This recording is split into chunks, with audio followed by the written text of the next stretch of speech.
자, 오늘 성령님과 친해지면 어떤 일이 일어나겠는가? 우리들이 성령님과 이렇게 친해진다고 하는 말을 다르게 표현하면 우리들이 동행한다 이렇게 표현할 수도 있을 것 같아요. 좀 더 진지하게 우리들이 동행이라고 하는 말을 생각해 보겠습니다.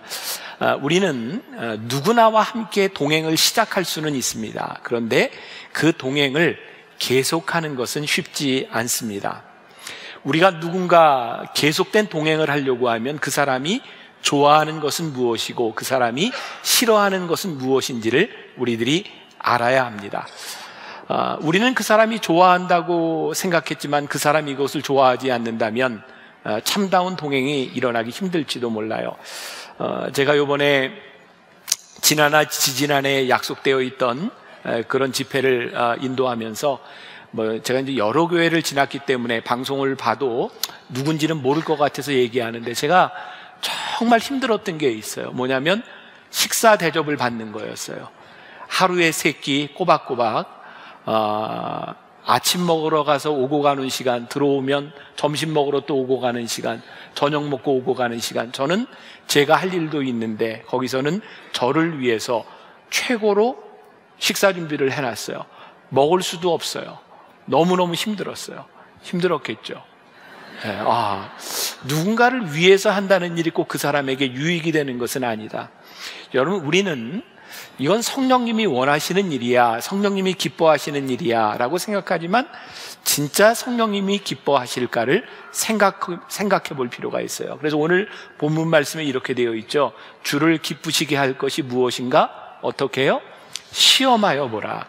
여기 시험이라고 하는 말은 어떻게 유혹에 빠뜨리는 그런 시험을 이야기하는 게 아닙니다. 그래서 유진 피터슨의 성경에 보면 이 시험을 이렇게 표현하고 있어요. 생각하고 그것을 행하십시오.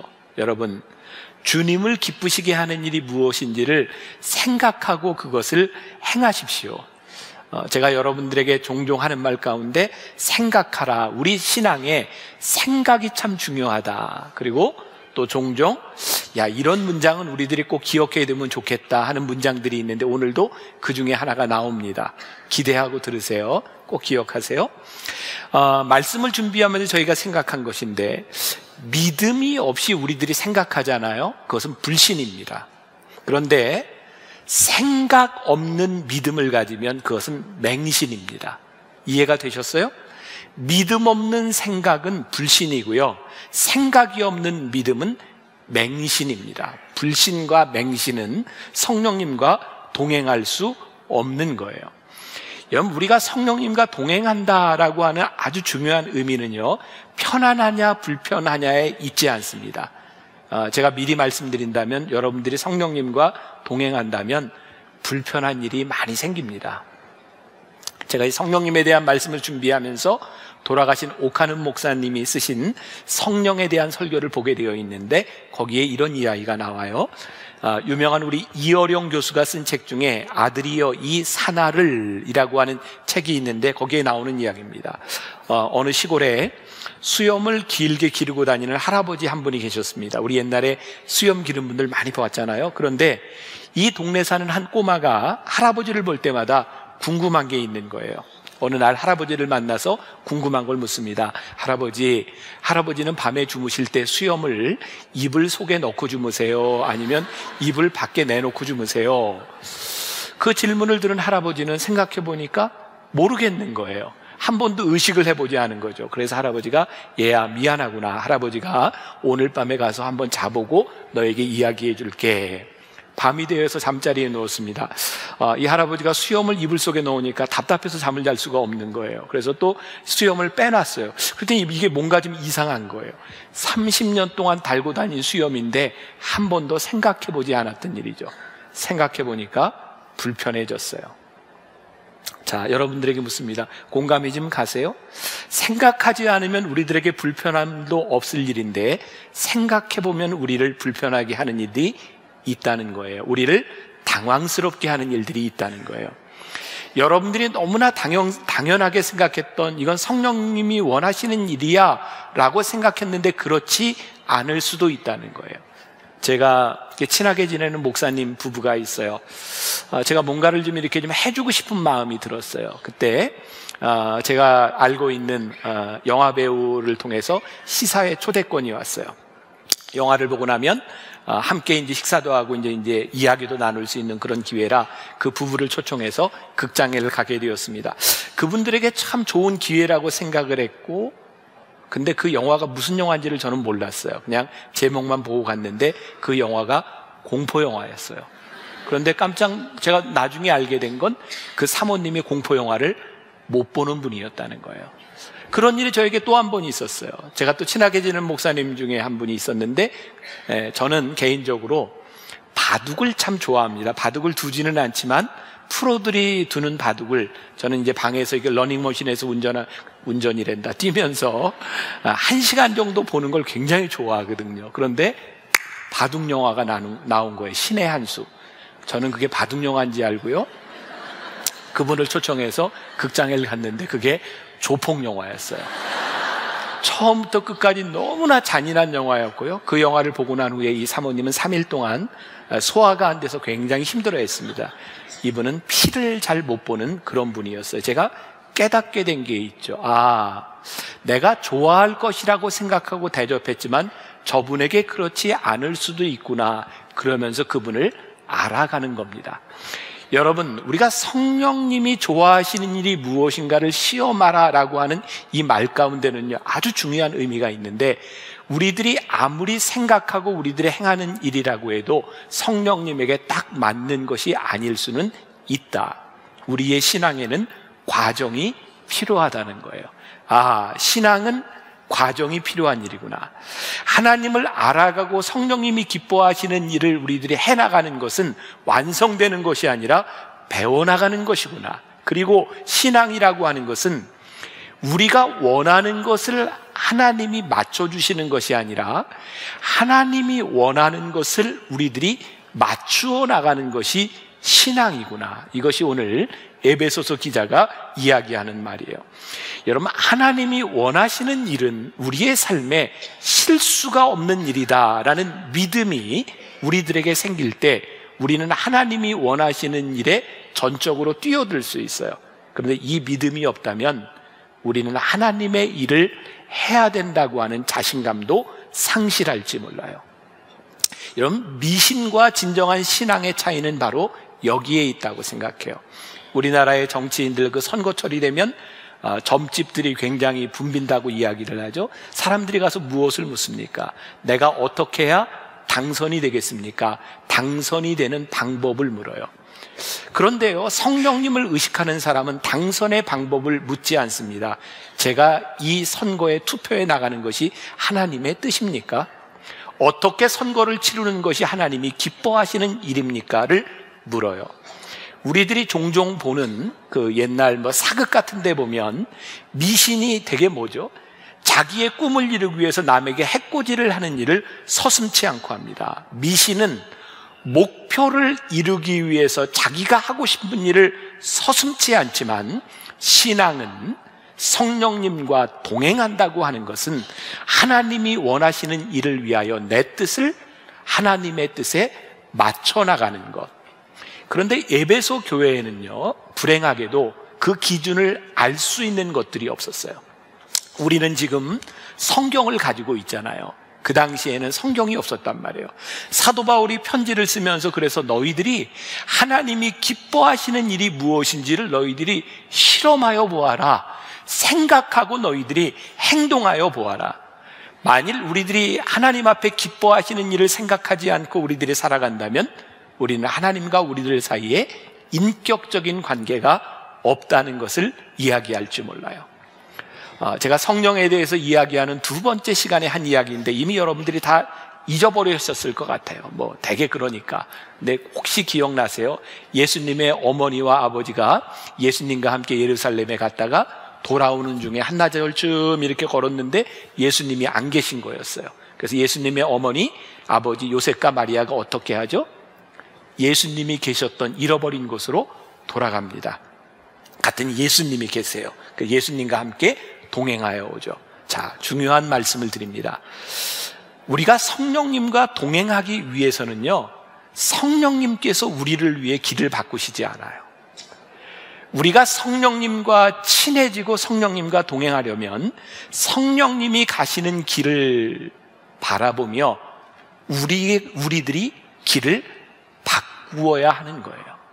성령님이 계신 곳에 우리들이 계실 때, 성령님의 임재 범위 안에 우리들이 있을 때 우리는 성령님과 동행할 수 있는 거예요. 그래서 오늘 말씀을 듣는 여러분들에게 제가 신앙으로 도전하는 거예요. 여러분들은 스스로 내가 성령님의 임재 안에, 내가 성령님의 임재 범위 안에 있다고 여러분들이 말할 수 있는가? 그럼 우리들에게 더 중요한 질문이 있어요. 내가 성령님의 임재 안에 있다고 하는 것, 우리는 왜 성령님의 임재 안에서 성령님과 동행해야 할까요? 이것이 우리들에게 분명하지 않으면 우리들의 행동도 나올 수 없겠죠. 제가 계속해서 지금 시리즈로 전하는 말씀은 캔달이라고 하는 웨스트민스터 교회의 담임 목회를 25년 동안 했던 분의 책을 참고로 하고 있습니다. 그 책에 3가지가 나오고 있어요. 첫 번째, 우리가 성령님과 친해지려고 할 때 우리가 주님의 성품을 닮아간다는 거예요. 성령님과 동행하려고 친해지려고 할 때 주님의 성품을 닮아간다.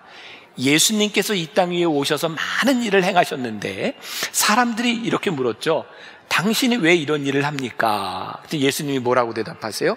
아버지께서 일하시니 나도 일합니다. 내가 일하는 것은 아버지의 일입니다.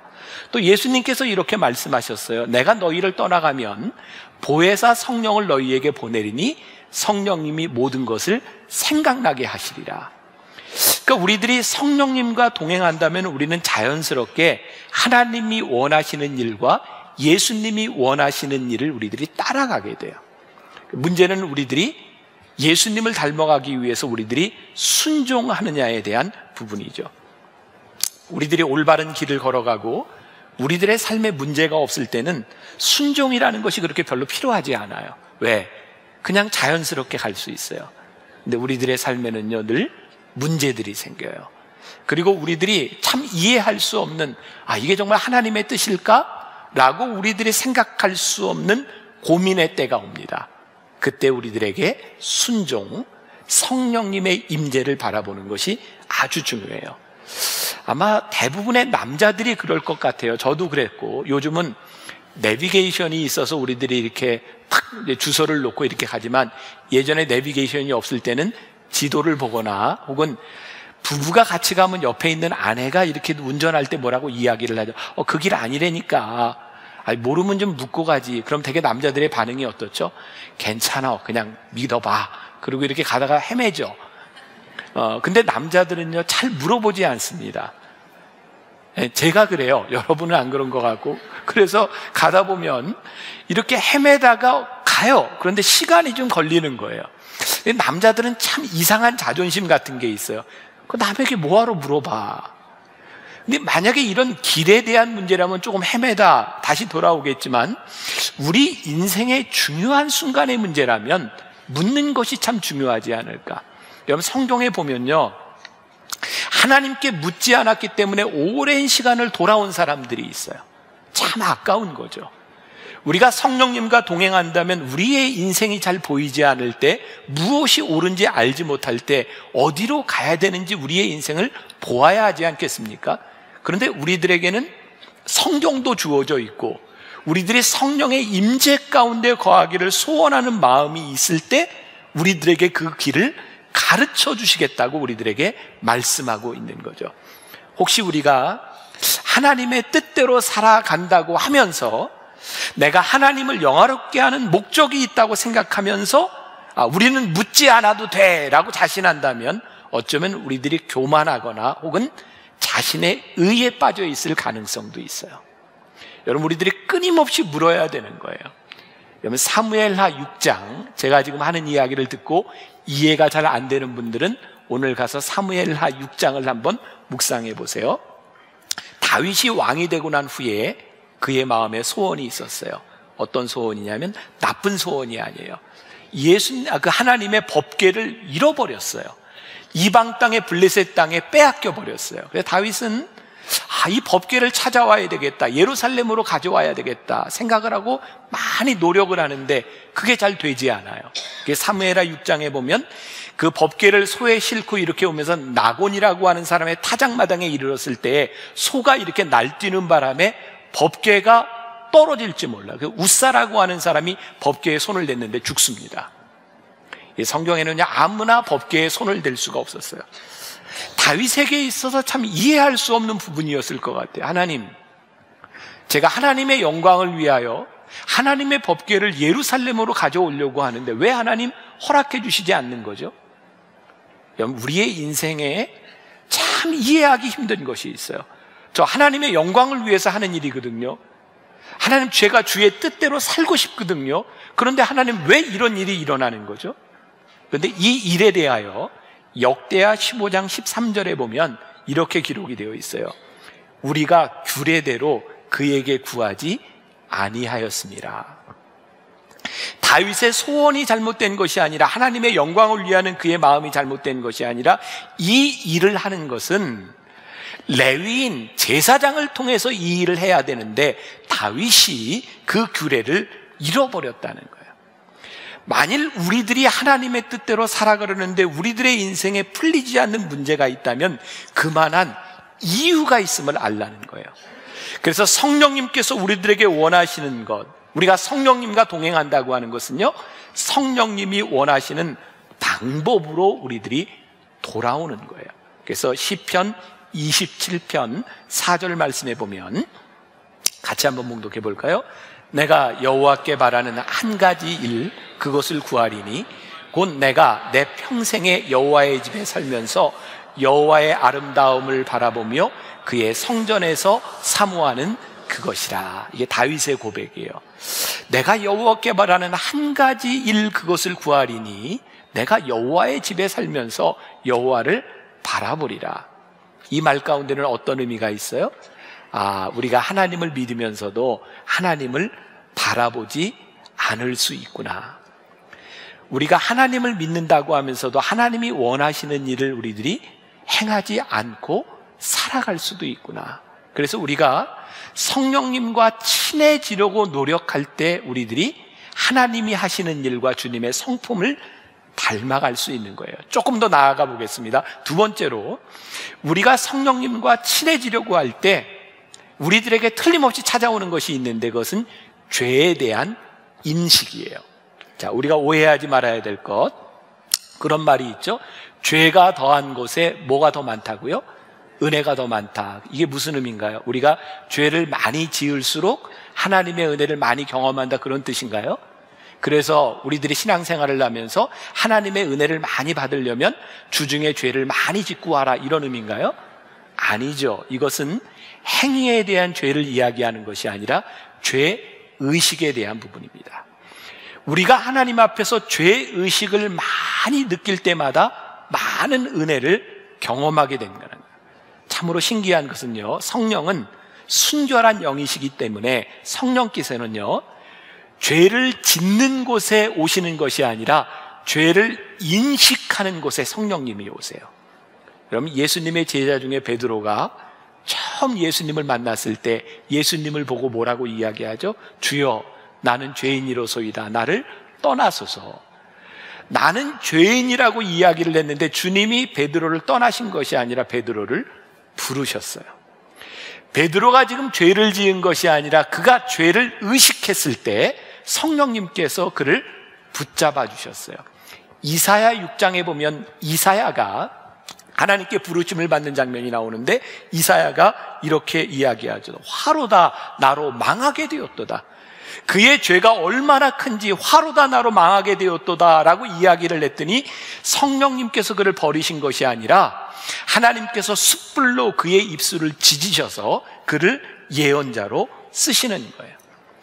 죄에 대한 분명한 인식, 그것은 성령님과 우리들 사이의 친밀함의 장애물이 되는 것이 아니라 성령님과 우리들 사이의 통로가 돼요. 그래서 오늘 여러분들에게 제가 묻고 싶은 거죠. 저에게도 묻고 싶은 거고, 오늘 우리는 죄를 지은 행위에 대한 문제가 아니라 내가 살았던 내 삶에 대한 죄의식, 하나님 앞에 부끄러운 우리들의 모습을 우리들이 고백하고 여기에 와 있는가? 그래서 소위 말하는 경건한 그리스도인, 도덕적인 그리스도인들이 성령님과 친밀해지기가 참 어려워요. 도덕적인 그리스도인, 경건한 그리스도인들이 어떤 사람들인가요? 주로 이렇게 말하는 거죠. 저는 하나님을 믿기 때문에 이런 일은 안 합니다. 저 술 안 먹어요. 담배 안 펴요. 저는 오락도 하지 않습니다. 도박도 하지 않습니다. 저는 하나님을 믿기 때문에 사치하지 않습니다. 세상의 유행을 따라가지 않습니다. 나는 이렇게 살아가는 의로운 사람입니다. 분명히 죄를 짓지 않는데 의로운데 성령님이 그런 사람과 동행하기가 참 힘들다는 거예요. 성령님은 우리들에게 내가 무슨 죄를 지었느냐 이것을 물으시는 것보다 내가 무엇 때문에 불편하냐를 물으시지 않을까. 우리들이 이런 죄를 짓지 않고 오늘 우리들이 예배당에 왔는데 예배를 드리는데 내가 예배를 드리는 내가 거룩한 제가 되기 위해서 내가 했던 행동으로 인하여 누군가가 불편해요. 여러분들이 좋은 자리를 차지하고 여러분들이 편안하게 예배를 드리기 위해서 누군가가 불편해요. 내가 거룩하게 예배드리는 내 의로움을 드러내기 위하여 누군가의 불의함을 드러냈어요. 그때 우리들에게 와지는 마음이 있는 거죠. 불편해요. 그때 우리는 분명하게 깨닫습니다. 아하, 지금 내 속에 있는 이것, 내가 행위로 지은 죄 때문이 아니라 내가 성령님을 근심하게 하고 있구나. 그러면 성경은 우리들에게 죄를 우리들이 어떤 행동을 했느냐 안 했느냐의 기준이 아니라 성령님을 근심하게 했느냐 하지 않았느냐가 죄라고 우리들에게 말씀하고 있어요. 그래서 오늘 우리들이 지금 분명히 느끼고 있는 마음에 불편함이 있다면, 성령님께서 내 안에서 불편하시다고 느끼고 있고 내 안에 평안함이 사라져 있다면 성령님이 우리와 함께 하시지 않는다는 증거입니다. 여러분, 오늘 마음이 성령님 앞에서 편안하십니까? 불편하십니까? 그리고 그것을 점검해야 된다는 거예요. 이 점검, 우리들이 시험해 본다고 하는 것은 우리들이 성령님 앞에서 민감해진다는 의미이기도 합니다. 참 무서운 이야기인데, 그리스도 안에서의 평안함, 성령님의 평안함은 절대로 우리들 속에 있는 불편한 죄와 양립하지 못합니다. 문제는 언제부터인가 불편했던 우리의 마음조차도 무감각하게 되어버렸다면 성령님이 우리를 떠나신 거예요. 오늘 여러분들이 불편함을 느낀다면 여러분들은 아직 성령님의 임재 가운데 있다는 이야기고, 우리들이 그 성령님의 불편함에 대하여 민감하게 반응한다면 성령님과 동행할 수 있다는 증거이기도 합니다. 조금 더 나아가 세 번째로, 우리가 성령님과 친해지고자 할 때 우리의 마음속에는 더 큰 기름 부음의 갈망이 생긴다는 거예요. 우리가 착각하는 거 있어요. 성령의 기름 부음을 원하는 사람, 성령님 저에게 충만하게 해주세요. 성령님 저에게 기름 부어주세요. 그런데 이런 것들을 통해서 우리는 초자연적인 역사나 어떤 기적이 일어나는 걸로 생각하는데 사실은 그것보다 더 중요한 게 있어요. 성령님에 대한 갈망은요, 그런 초자연적인 역사보다 더 중요한 것이 있는데, 내가 끊임없이 성령님과 동행하고 교제하기를 원합니다 라고 하는 갈망이 우리들에게 생기는 거예요. 제가 오늘 이제 결단할 때 부를 찬양 중에 하나인데, 나 주님의 기쁨 되기 원하네, 이 찬양 아시죠? 내 마음을 새롭게 하소서, 새 부대가 되게 하여 주사, 주님의 빛 비추게 하소서. 이따 부를 건데, 저에게 오늘 이 한 부분이요, 나 주님의 기쁨 되기 원하네. 이게 보통 고백이 아니구나. 내가 주님의 기쁨이 되기를 원합니다 라고 하는 이 고백과 내가 주님의 기쁨이 되기를 원한다고 하는 이 갈망 가운데는 주님, 제가 주님의 기쁨이 되기 위하여 제 삶의 패턴을 바꾸겠습니다. 이런 고백이 여기에 있는 거구나. 만일 내가 주님의 기쁨이 되기를 원합니다 라고 고백하면서 내 마음속에서 어떤 일도 일어나고 있지 않다면 우리는 정말 가식적인, 아니 립 서비스를 하고 있는 거죠. 이런 예를 들어볼까요? 누군가 우리 집에 방문을 했어요. 우리는 방문한 사람들에게 이렇게 얘기할 수 있겠죠. 아우, 잘 오셨네요. 이렇게 이야기하는 것과 아우, 정말 잘 오셨네요. 어떤 반응으로 받아들일까요? 우리가 성령님께 성령님 어서 오세요 라고 말할 수도 있고, 성령님 제 안에 들어와 주세요 라고 말할 수 있어요. 제가 미국에서 이제 공부할 때요, 제가 다니던 교회가 사는 집하고 굉장히 많이 1시간 반 정도 떨어져 있었어요.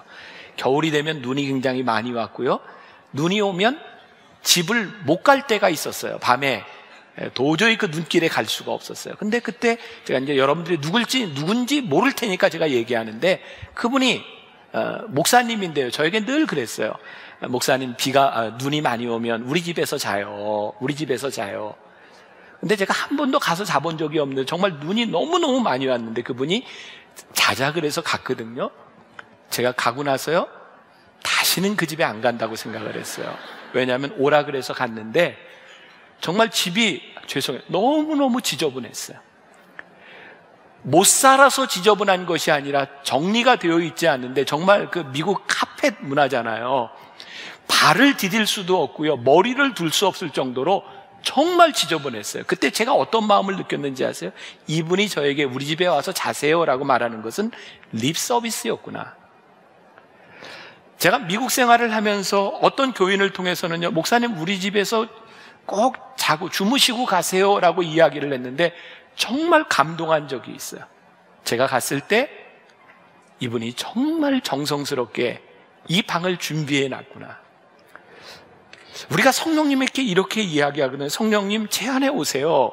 성령님을 환영합니다. 그런데 우리들이 성령님께 그렇게 이야기를 하고 성령님이 우리 가운데 오셨을 때 우리 마음속에 거할 수 없다고 하면 우리는 진심으로 하나님과 성령님과 동행하려고 하는 의지가 있는 것은 아니에요.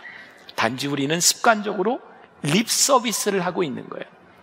성령님이 우리 안에 들어오시기를 원한다면, 성령님 환영합니다 라고 말한다면 우리들 안에서 우리들이 해결해야 될 문제들과 우리들이 바꿔야 될 우리들의 삶의 패턴이 있어요. 근데 우리들이 그 준비가 되어 있느냐는 거죠. 제가 올 연말에 이제 대강절이 되면 리 스트로베리라고 하는 사람이 쓴 은혜, 하나님의 은혜라고 하는 책 가운데 이야기를 가지고 4주 말씀을 준비하고 있습니다. 근데 그 책에 이런 구절이 있는데 제가 먼저 좀 소개해 드리려고 하는데, 자비와 은혜의 차이를 이야기하고 있습니다. 조금 읽어 드릴게요. 기독교의 하나님은 그냥 내가 한 일에 대해 너를 벌하지 않겠다라고 하시는 게 아닙니다. 그건 자비지요. 그분은 극적으로 한 걸음 더 나아가 우리에게 영광스러운 것을 주십니다. 완전한 용서와 영원한 삶을 순전히 선물로 주십니다. 이건 마치 나쁜 짓을 하다 걸린 아이를 부모가 그냥 봐주는 정도가 아니라 한없이 사랑하기에 아이스크림까지 주는 것과 같습니다. 우리가 하나님의 은혜를 경험하고 나면 의무적인 동행이 일어나는 것이 아니라 하나님의 은혜가 우리들 가운데 작동하기 시작하는데, 이 책 가운데서 이렇게 이야기합니다. 이것은 다른 종교와는 차원이 틀린 것입니다. 누가복음 15장에 돌아온 탕자의 비유가 있는데요, 그것과 비슷한 이야기가 불교에도 있고 이슬람교에도 있대요. 불교에도 아버지를 떠나간 탕자가 있는데요, 그 탕자가 돌아옵니다. 아버지를 반항하고 그 집에 옵니다. 나중에 잘못을 깨닫고 돌아옵니다. 그런데 불교의 이야기는 탕자의 비유, 누가복음 15장과 다릅니다. 돌아온 아들이 자기가 잘못했던 비행을 갚기 위해서 그 책에 보면 25년 동안 똥 치우는 일을 합니다. 그 행위를 통하여 그는 아버지께 다시 열반에 이르게 된다고 하는 거죠. 행위로 갚아야 되는 의무감이 존재해요. 이슬람에도 동일한 이야기가 존재하는데요, 아버지를 떠나갔던 그 아들이 돌아오는데 그 아들을 그대로 받아주지 않는답니다.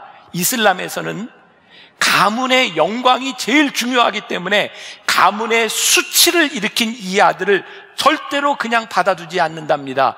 그 수치를 무언가로 대체하고 고행해야 된다는 거예요. 근데 하나님은 돌아온 탕자의 비유를 통하여 그 자식을 그냥 받아주신 거예요. 왠지 아세요? 죄를 짓고 아버지를 떠나갔던 이 자식을 아버지가 부끄러워하지 않아요. 너는 내 자식이잖아.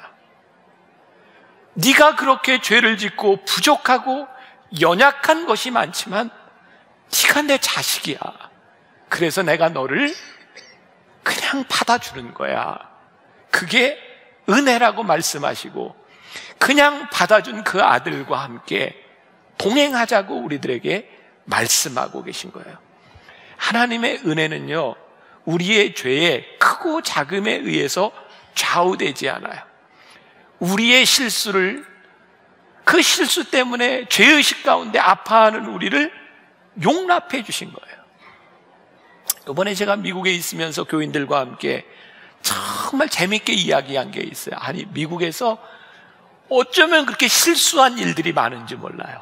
세상에 이거 책으로 한 권 내도 되겠다.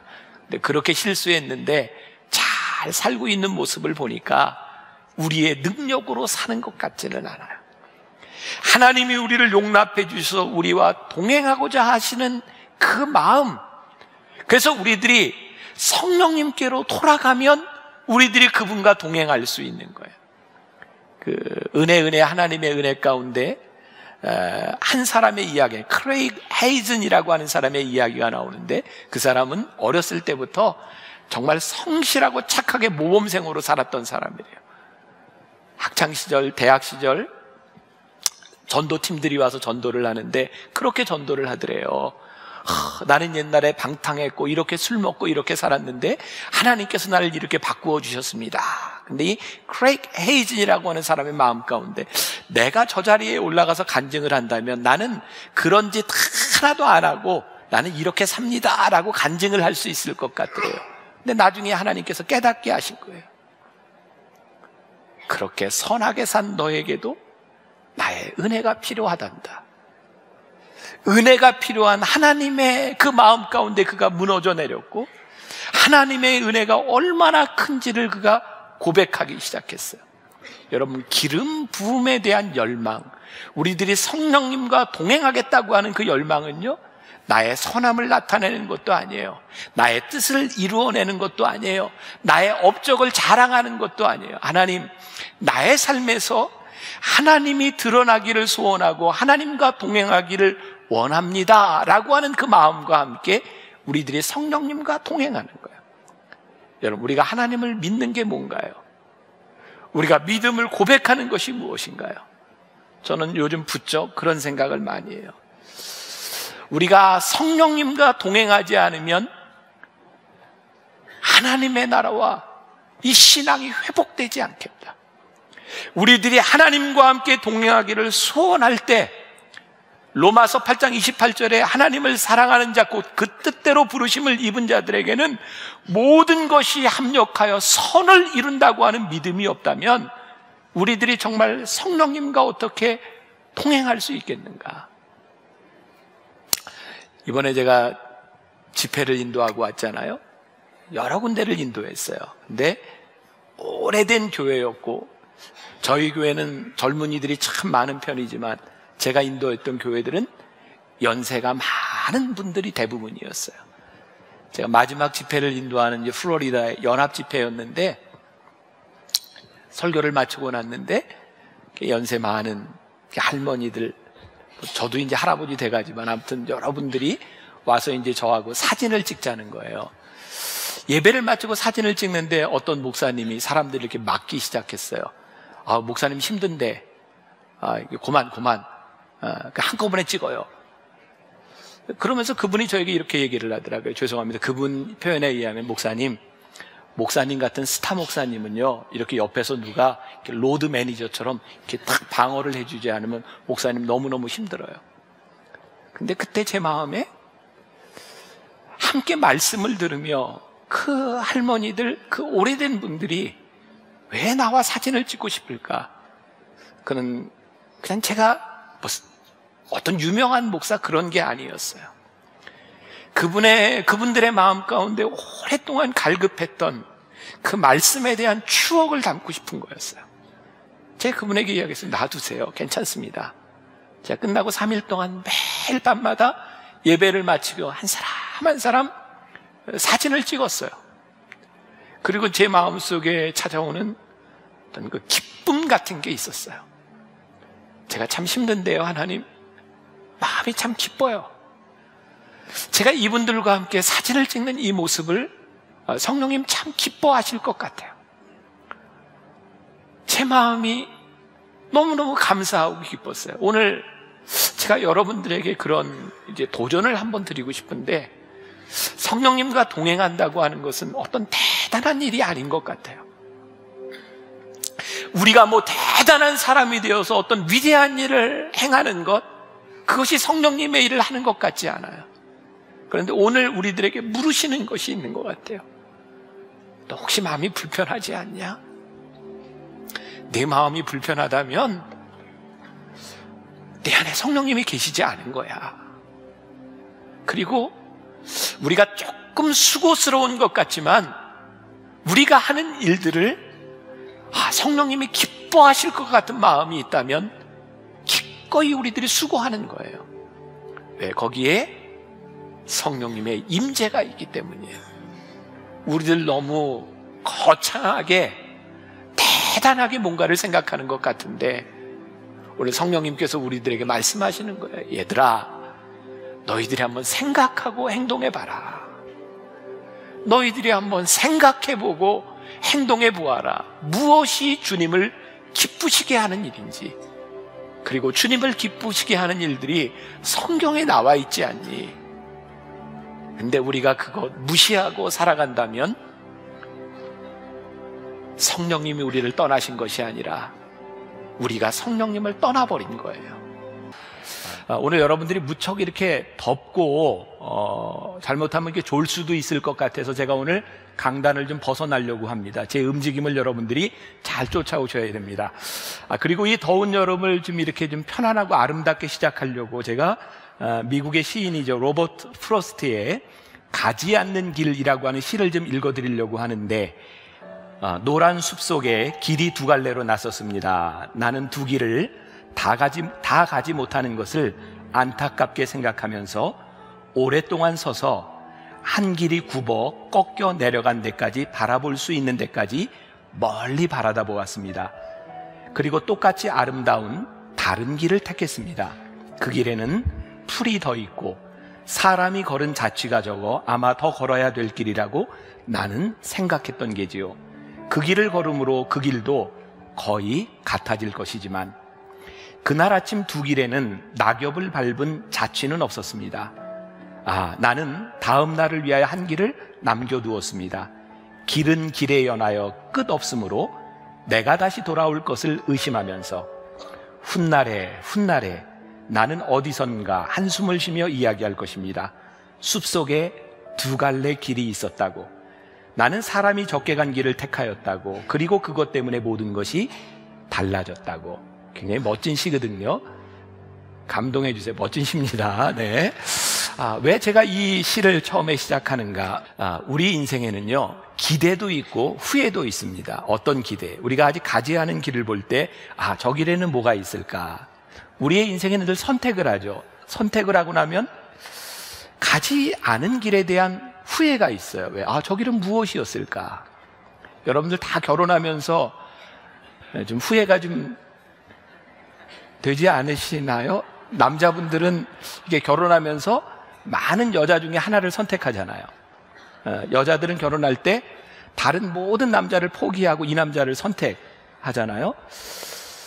내가 다른 남자를 선택했더라면, 혹은 내가 이 사람을 포기했더라면, 우리 인생에는요, 가지 않은 것에 대한 후회, 혹은 우리들이 가야 될 길에 대한 기대 같은 것이 있어요.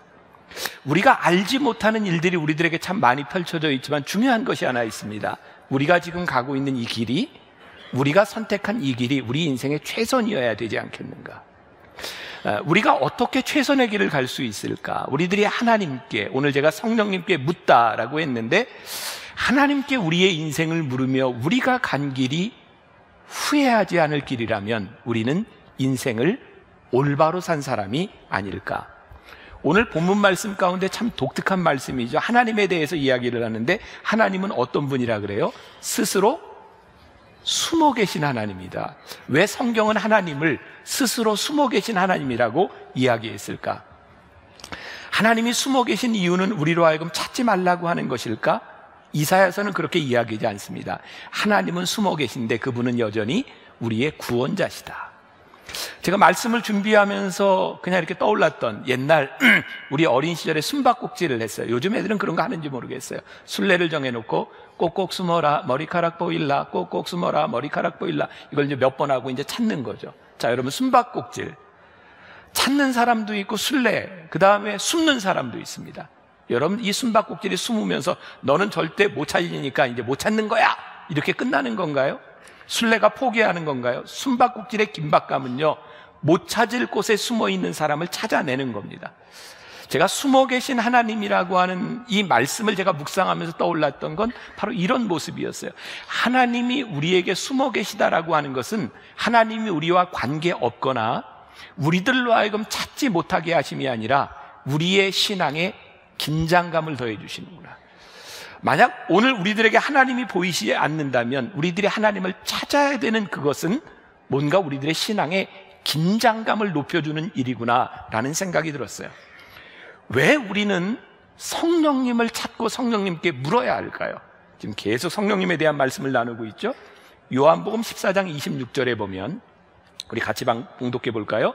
보혜사 곧 아버지께서 내 이름으로 보내실 성령, 그가 너희에게 모든 것을 가르치고 내가 너희에게 말한 모든 것을 생각나게 하시리라. 보혜사 성령님이 우리에게 오실 텐데 그분이 어떻게 해요? 모든 것을 가르쳐 주신대요. 생각나게 하신대요. 그러니까 우리가 성경을 믿는 사람이라고 하면 우리들이 보혜사 성령님께 물어야 하는 것이 확실한 거죠. 그러면 우리는 우리의 삶에서 어느 때 성령님께 물어야 할까요? 아주 중요한 일입니다. 저는 말씀을 준비하면서 우리들에게는 두 가지 상황이 있다. 하나는 우리 인생이 참 순조로울 때가 있고, 또 하나는 우리 인생이 참 어려울 때가 있다는 거예요. 신기한 것은 우리의 인생이 참 순조로울 때도 하나님이 보이지 않을 때가 있고요, 너무너무 어려울 때도 하나님이 보이지 않을 때가 있다는 거예요.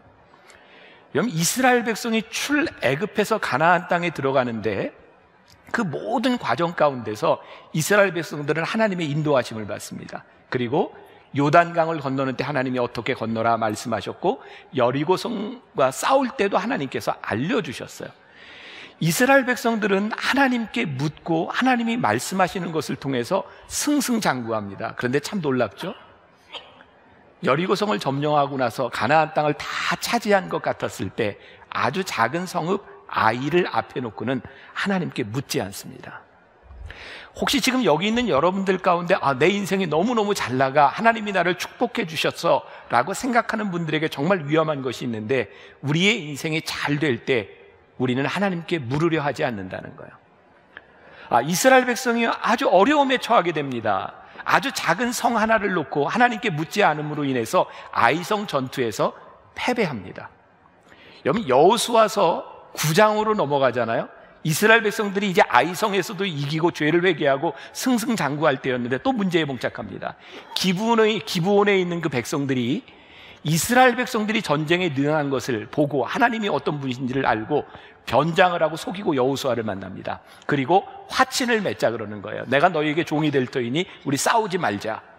하나님께서는 너희들이 들어가는 그 땅의 모든 족속을 진멸하라고 했는데 여호수아는 그냥 그들이 변장하고 온 것을 바라보면서 화친을 맺습니다. 여호수아가 나중에 그 사실을 알고 굉장히 힘들어하는 일이 생기게 되죠. 여러분, 우리들의 문제가 무엇인가요? 하나님께 묻지 않고 맹세한 것으로 인하여 평생의 멍해를 안고 살아가는 거예요. 여호수아서 9장 14절에 보면 이렇게 말씀이 기록되어 있어요. 무리가 그들의 양식을 취하고는 어떻게 할지를 여호와께 묻지 아니하고, 그래서 이스라엘 백성은 그 땅에서 기브온 족속과 평생 싸우며 멍해를 메고 살아갑니다. 여러분, 참 무서운 일이고 두려운 일인데, 우리의 인생이 참 잘 나갈 때 하나님께 묻지 않음으로 인하여 우리들이 지고 있는 멍해가 있어요. 저는 우리 성도들이 저를 포함해서 우리들의 인생에 정말 중요한 잘 나가는 순간에 우리들이 하나님께 물어야 하는 것을 물을 수 있다면 우리의 인생의 실수를 줄일 수 있지 않을까. 또 하나, 우리들의 삶에 고달파질 때 우리들은 하나님이 보이지 않는 거예요. 이 오스왈드 챔버스는요, 이런 말을 했어요. 하나님께서 침묵하셔도 불안하지 않을 정도로 그분과 친밀하십니까? 여러분들 지금 고난이 오는데 내가 하나님께 묻지 않아도 될 만큼 하나님이 알아서 해주실 거야, 하나님이 내 옆에 계셔 라고 믿을 만큼 하나님께 친밀한가, 이 말이에요. 여러분들이 만약에 그런 친밀함이 없는데 여러분들의 삶의 고난 가운데서 하나님께 묻지 않는다면 우리의 인생은 힘들어집니다. 여러분, 우리의 인생에요, 고난이 문제가 아닙니다. 고난의 이유를 모르는 것이 문제입니다. 만일 우리 인생에 고난이 올 때 우리들이 그 고난의 의미를 알 수 있다면 하나님께서 그 고난을 통하여 우리들에게 무엇을 말씀하시는지를 우리들이 깨달을 수 있다면 고난 가운데서 우리는 하나님과 동행하죠. 여러분, 숨어 계신 하나님, 이사야 45장 오늘 15절에 말씀하시는 구원자 이스라엘의 하나님이여 진실로 주는 스스로 숨어 계시는 하나님이십니다 라는 고백은 무엇일까요? 내가 내 인생에 알지 못하는 고난 가운데 혹은 내 인생이 잘 되어가는 이 순간 가운데 하나님이 숨어 계시는데 우리들이 이 하나님을 어떻게 만나고 어떤 물음을 던질 거냐죠. 저 개인적으로 굉장히 좋아하는 성경 구절이 하나 있어요. 잠언 30장 7절부터 9절까지 말씀인데 여기 없습니다. 제가 오늘 새벽에 쓴 거기 때문에 잠언 30장 7절부터 9절 한번 가서 읽어보세요. 이런 내용이에요. 지혜자가 이렇게 하나님께 기도합니다. 하나님, 내가 내 평생에 하나님께 구할 것이 두 가지가 있습니다. 하나는 나로 가난하게도 나로 부하게도 하지 마세요. 내가 가난하여 남의 것을 도적질할까 겁이 나고 내가 혹시 부하여 하나님을 모른다 할까 두렵사오니 나로 가난하게도 부하게도 하지 마옵소서. 전 참 이 말씀을 좋아하거든요. 우리의 인생의 위험성이 공존한다는 거죠. 우리들의 인생에 부할 때도 가난할 때도. 이 이야기는 이 시편 기자는 이 잠언 기자는 하나님 앞에서 내 인생의 모든 물음을 묻겠다고 하는 거죠. 자, 우리가 하나님을 집중하여 보고 하나님께 우리의 인생의 문제를 묻는다. 어떤 책에 보니까 아주 재밌는 표현이 있더라고요. 하나님께서 왜 우리 인간들에게 다리를 두 개를 주셨을까요? 여러분, 우리 그런 생각 안 해보고 살잖아요. 당연히 두 개라고 생각하는데 그 책에 보니까 이렇게 표현이 되겠다. 우리가 한쪽은 세상에, 한쪽은 하나님께 이렇게 두고 살라고. 이렇게 하다 보면 이게 어떻게 될까요? 제가 다 할 수가 없지만 가랭이가 찢어질지도 몰라요. 우리의 인생은 이쪽에 발을 하나 걸치고 이쪽에 발을 하나 걸치라고 두 개를 주신 것이 아니라, 이건 제 표현입니다, 이 두 다리를 주신 이유는 이 두 다리를 우리들이 굳건히 서서 우리들이 바라봐야 될 것을 바라보며 흔들리지 말라고 하나님께서 우리들에게 두 다리를 주셨다. 왜 우리들에게 두 가지 눈이 있을까요? 제가 설교하면서 이쪽 끝과 저쪽 끝을 함께 볼 수 있도록 두 눈을 주셨을까요? 큰일 날 것 같아요. 눈이 어떻게 될지 모르겠어요. 하나님께서 우리들에게 두 눈을 주신 이유는 하나를 집중해 보라고 우리들에게 두 눈을 주셨다. 저는 오늘 그런 생각을 합니다. 오늘 숨어 계신 하나님, 우리들이 성령님께 물어야 된다고 하는 것은요, 우리들이 더 간절하게 진실하게 우리들이 하나님이 어떤 분이시고 우리들에게 무엇을 말씀하시는지를 진지하게 물어보라는 거죠. C.S. 루이스라고 하는 사람은 이렇게 말을 해요. 그리스도인이 된다는 것은 용서할 수 없는 일을 용서한다는 것이다. 무슨 말이에요?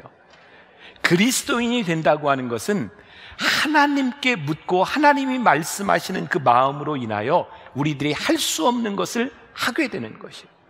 우리가 성령님께 우리 인생의 문제를 묻는다고 하는 것은 무슨 의미일까요? 여러분들의 생각으로 우리의 이성으로 할 수 없는 일들 가운데 하나님의 마음이 보이기 시작한다는 거예요. 이사야서 58장 6절부터 7절에 이런 말씀이 있어요.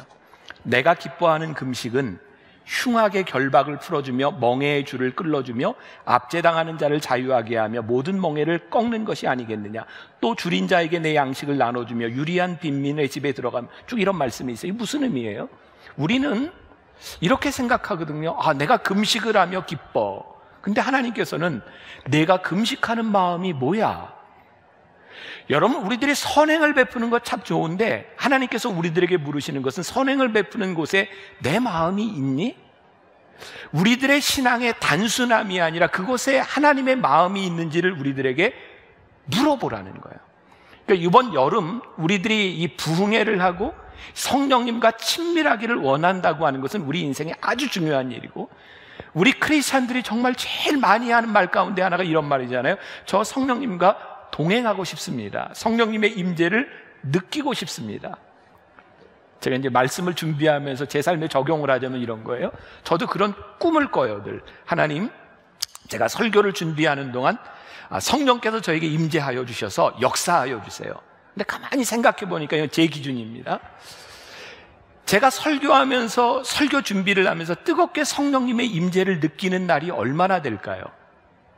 제가 어제 가만히 생각해 보니까 1년에 10번도 되지 않는 것 같아요. 제가 정말 성령의 임재를 뜨겁게 느낄 때요, 제가 설교 준비를 할 때 정말 저에게는 놀라운 일입니다. 그냥 앉은 자리에서 10페이지 정도를 그냥 써내려갑니다. 놀랍지 않습니까? 저에게 뜨겁게 임재하는 순간이에요. 그때가 되면요, 제가 너무너무 신이 납니다. 이 말씀을 가지고 내가 어떻게 전할까? 근데 저에게 늘 이런 순간이 오는 게 아니라, 만일 제가 이렇게 생각을 한다고 합시다. 성령님의 임재가 없으면 나는 설교를 안 해. 그러면 제가 여기 설 날이 별로 없을 것 같아요. 저희 교회는 묵상을 많이 강조합니다. 여러분, 묵상하는 분들, 큐티하는 분들, 말씀을 묵상할 때마다 매일 임재를 경험하시나요? 제 경우를 보면 그렇지 않아요. 말씀을 묵상하면서 정말 나에게 말씀하시는 것을 경험할 때도 있고, 아무리 말씀을 묵상하지만 무감각할 때도 있어요. 사도 바울이요, 디모데후서 4장 2절에서 그의 영적인 아들에게 이렇게 말을 합니다. 때를 얻든지 못 얻든지 항상 힘쓰라. 우리가 성령님의 임재를 물어야 되는 이유는요, 우리들이 늘상 성령님의 임재 가운데 있을 수 없는 존재이기 때문입니다. 만약 우리들이 그 임재 가운데서만 하나님의 일을 하겠다고 결심하면 우리는 손을 놓아야 될 일이 훨씬 더 많을지도 몰라요. 그래서요, 우리들이 성령님의 임재를 느끼지 못할 때 사실은 우리의 믿음이 더 필요해요. 우리들이 하나님이 우리와 함께 계시다고 하는 것을 우리들이 고백하지 못할 때 우리의 기도가 더 필요해요. 그럼 예수님께서 제자들을 이렇게 훈련시키시면서 70명의 제자들을 짝을 지어서 이렇게 내보냈던 적이 있어요. 가서 기도하고 병자도 고치고 귀신도 쫓아내요. 참 흥미롭잖아요. 예수님이 이 땅 위에 계실 때인데 제자들에게 무엇을 가르치셨을까요? 얘들아, 내가 없어도 너희의 믿음으로, 너희의 기도로 할 수 있는 일이 있어. 우리 주님이 우리 옆에 나와 이렇게 같이 가시고 있지 않은데 주님과 함께 할 수 있는 게 있어. 그게 뭐냐면 너희의 믿음이야. 너희들이 기도하는 일이야. 우리는 성령의 기름 부으심, 그걸 참 많이 꿈꾸는데, 성령의 기름 부으심은 우리들이 힘들고 어려운 때를 지나갈 때 어쩌면 우리들에게 더 필요한 일일지 몰라요. 근데 우리들이요, 성령님께 묻는데 잘못된 물음을 물을 때가 있어요. 아주 중요한 이야기입니다. 제가 계속해서 인용하고 있는 켄달의 책에 보면 이런 이야기가 나옵니다. 잘 들어야 이 말이 이해가 됩니다. 문득 켄터키에 있던 한 목사의 이야기가 떠올랐다. 교회 일로 어려움을 겪고 있던 그는 갑자기 하와이에 있는 한 교회로부터 담임 목사로 와달라고 하는 제의를 받게 되었다. 그 목사는 부인에게 이렇게 말했다. 여보, 당신은 짐을 싸요. 난 기도해 볼 테니. 이해가 되셨어요? 이렇듯 이미 우리의 마음이 정해진 상태에서 주님의 마음을 알기란 쉽지 않다. 나 기도할 텐데 여보 짐 싸고 있어요. 나 기도할게. 하나님의 음성을 듣겠다는 것인가요? 아니요, 그의 마음이 정해져 있어요. 우리는 기도하면서요 무언가를 얻기를 위합니다. 사실은 우리들이 무언가를 포기하기를 원하는가 얻기를 원하는가, 만일 우리들의 삶에서 내가 생각하고 있는 이득을 취하려고 마음에 결심하면요 하나님의 음성을 들으려고 해도 성령님께 물어도 성령님은 우리들에게 침묵하십니다. 이게 책에 나와 있는 것은 아니지만 이 이야기를 읽으며 저는 이런 질문을 던져보았어요. 만일 이 하와이에 초청을 받은 이 목사님에게 있어서 그의 목회에 아무 문제가 없을 때 초청을 받았더라면 어떻게 결정했을까? 여러분들의 인생에서 여러분들이 결정하는 수없이 많은 일들이 정말 성령님께 묻고 있는 것인가, 아니면 내가 원하는 것을 우리들이 확정하고 있는가, 아주 중요한 일입니다. 또 한 가지 이야기입니다. 저는 이거 굉장히 재밌게 읽었는데, 여름에 재밌어야 되는데 수영장 얘기니까 잘 들어보세요. 이것도 켄달의 책에 나오는 얘기입니다. 나는 매우 엄격한 환경에서 자랐다. 우리 집에는 극장이나 서커스 관람을 가는 것조차 허락되지 않았다. 내가 몸담고 자란 교단에서는 혼탕, 남자와 여자가 함께 수영하는 것을 이렇게 불렀다. 혼탕에 대해 아주 중립적인 태도를 취했지만 유독 아버지만은 혼탕에 가는 것을 허락하지 않았다. 수영복을 입은 여자들과 함께 있으면 내가 유혹될지도 모른다고 생각하기 때문이다. 나는 가게 해달라고 한참이나 졸랐다. 마침내 아버지는 나에게 한 가지 제안을 해왔다. 그것은 수영을 가도 되는지 하나님께 기도해보라는 것이었다. 물론 나도 그러겠다고 한 뒤 기도해보았다. 하나님께서는 내게 가도 된다고 하셨다. 결국 혼탕에 가도록 허락해 주셨다는 것, 그리고 내가 주님께 받은 응답을 신뢰해 주셨다는 것에 대해서는 아버지께 평생 고맙게 생각한다. 내가 기도를 하려고 무릎을 꿇는 순간 정말 하나님께서 가도 된다고 말씀하시는 것 같았다. 가면 안 된다고 나를 설득시키려 하셨다면 아마 꽤나 힘드셨을 것이다. 당신의 마음이 이미 정해져 있었기 때문이다. 이미 마음을 정해놓고 기도했던 것이 이때만은 아니었다. 이와 비슷한 경험들을 통해 내가 배운 것은 정말 열린 마음으로 듣지 않으면 하나님의 음성을 정확히 듣기란 매우 어렵다는 것이었다. 제3도 봐요. 나는 내 인생 가운데 내가 정해놓은 것이 참 많구나. 우리는 기도하면서 하나님의 응답을 받기를 원하는 것보다 내가 정해놓은 것에 대해 확답을 받기를 원할 때가 참 많구나. 저는 여정이라고 하는 말을 참 중요해요. 신앙의 여정, 우리 인생의 여정. 신앙의 여정이라고 하는 것은 내가 정해놓은 계획과 내 삶의 결정들이 최선이 아니라고 하는 것을 깨달아가는 과정이구나. 내가 결정해 놓았지만 하나님이 이것이 아니라고 하는 것, 이것이 아닌 다른 곳에 하나님의 계획이 있다고 하는 것을 우리들이 깨달아갈 때 우리들이 하나님을 배워가는 것이구나. 그래서 저는 오늘 여러분들이 혹시 응답받지 못한 일들에 대하여, 여러분들의 계획이 깨어진 것들에 대하여 실망하지 말라. 이때 우리는 하나님께 진지하게 물어야 될 순간이다. 말씀이 이해가 되는 거예요. 오늘 본문 말씀, 구원자 이스라엘의 하나님이여 진실로 주는 스스로 숨어 계시는 하나님이시니이다. 보이지 않는 것 같지만 우리들이 찾아야 하는 우리 신앙의 진지함과 우리 신앙의 열망이 있을 때 우리들이 올바른 물음을 물을 수 있다는 거예요. 여러분들에게 물어보고 싶어요. 여러분들은 하나님 앞에 얼마나 진지하세요? 저는 어제 제 삶의 진지함을 경험해 봤어요. 이제 저희 아들이 이제 신학을 공부하고 이제 신학대학원 2년을 마치고 1년을 남겨놨어요. 제가 목사니까 제가 제 아들에게 해줄 수 있는 게 뭘까? 우리 아들이 목회를 할 수 있는 기회를 만들어주는 일이라고 생각했어요. 그래서 제가 알고 있는 목사님 몇몇 교회에 우리 아들이 이번 여름방학에 오니 설교를 좀 시켜주세요. 제가 이렇게 부탁을 했어요. 그리고 어제 한 수련회에 제 아들내미가 이제 26밖에 안 됐는데 90분이나 되는 집회 설교를 처음으로 하는 거예요. 세상에, 저도 다르지 않더래요. 아빠는 아빠예요. 제가 갔잖아요. 거기까지. 대전까지. 밤 11시 넘어왔어요. 제가 90분 동안 우리 아들의 설교를 제가 듣는 거예요. 제가 마음이 얼마나 조마조마했겠습니까? 이놈이 지금 이 시간에 다른 교회 또 청소년부 설교하러 없으니까 제가 하는 이야기예요. 있으면 이런 얘기 못해요. 너무너무 조마조마한 거예요. 제 인생에 그렇게 진지하게 설교를 들은 날이 처음이었어요. 제 옆에 있던 그 교회 담임 목사님이 어쩌면 그렇게 진지하게 듣냐고. 근데 저에게 그 진지함은 무슨 의미일까요?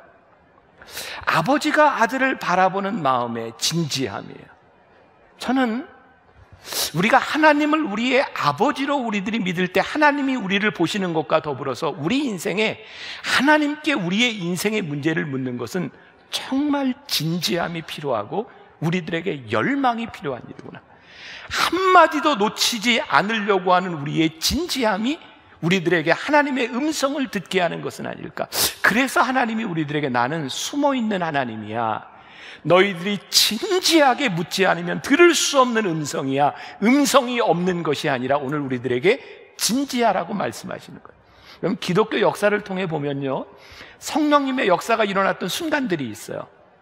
우리가 흔히 이야기하는 영국 웨일즈의 부흥운동도 있고요, 미국 LA에 있었던 아주사거리에 있었던 부흥운동도 있고요, 우리나라의 1907년에 있었던 평양 대부흥운동도 있어요.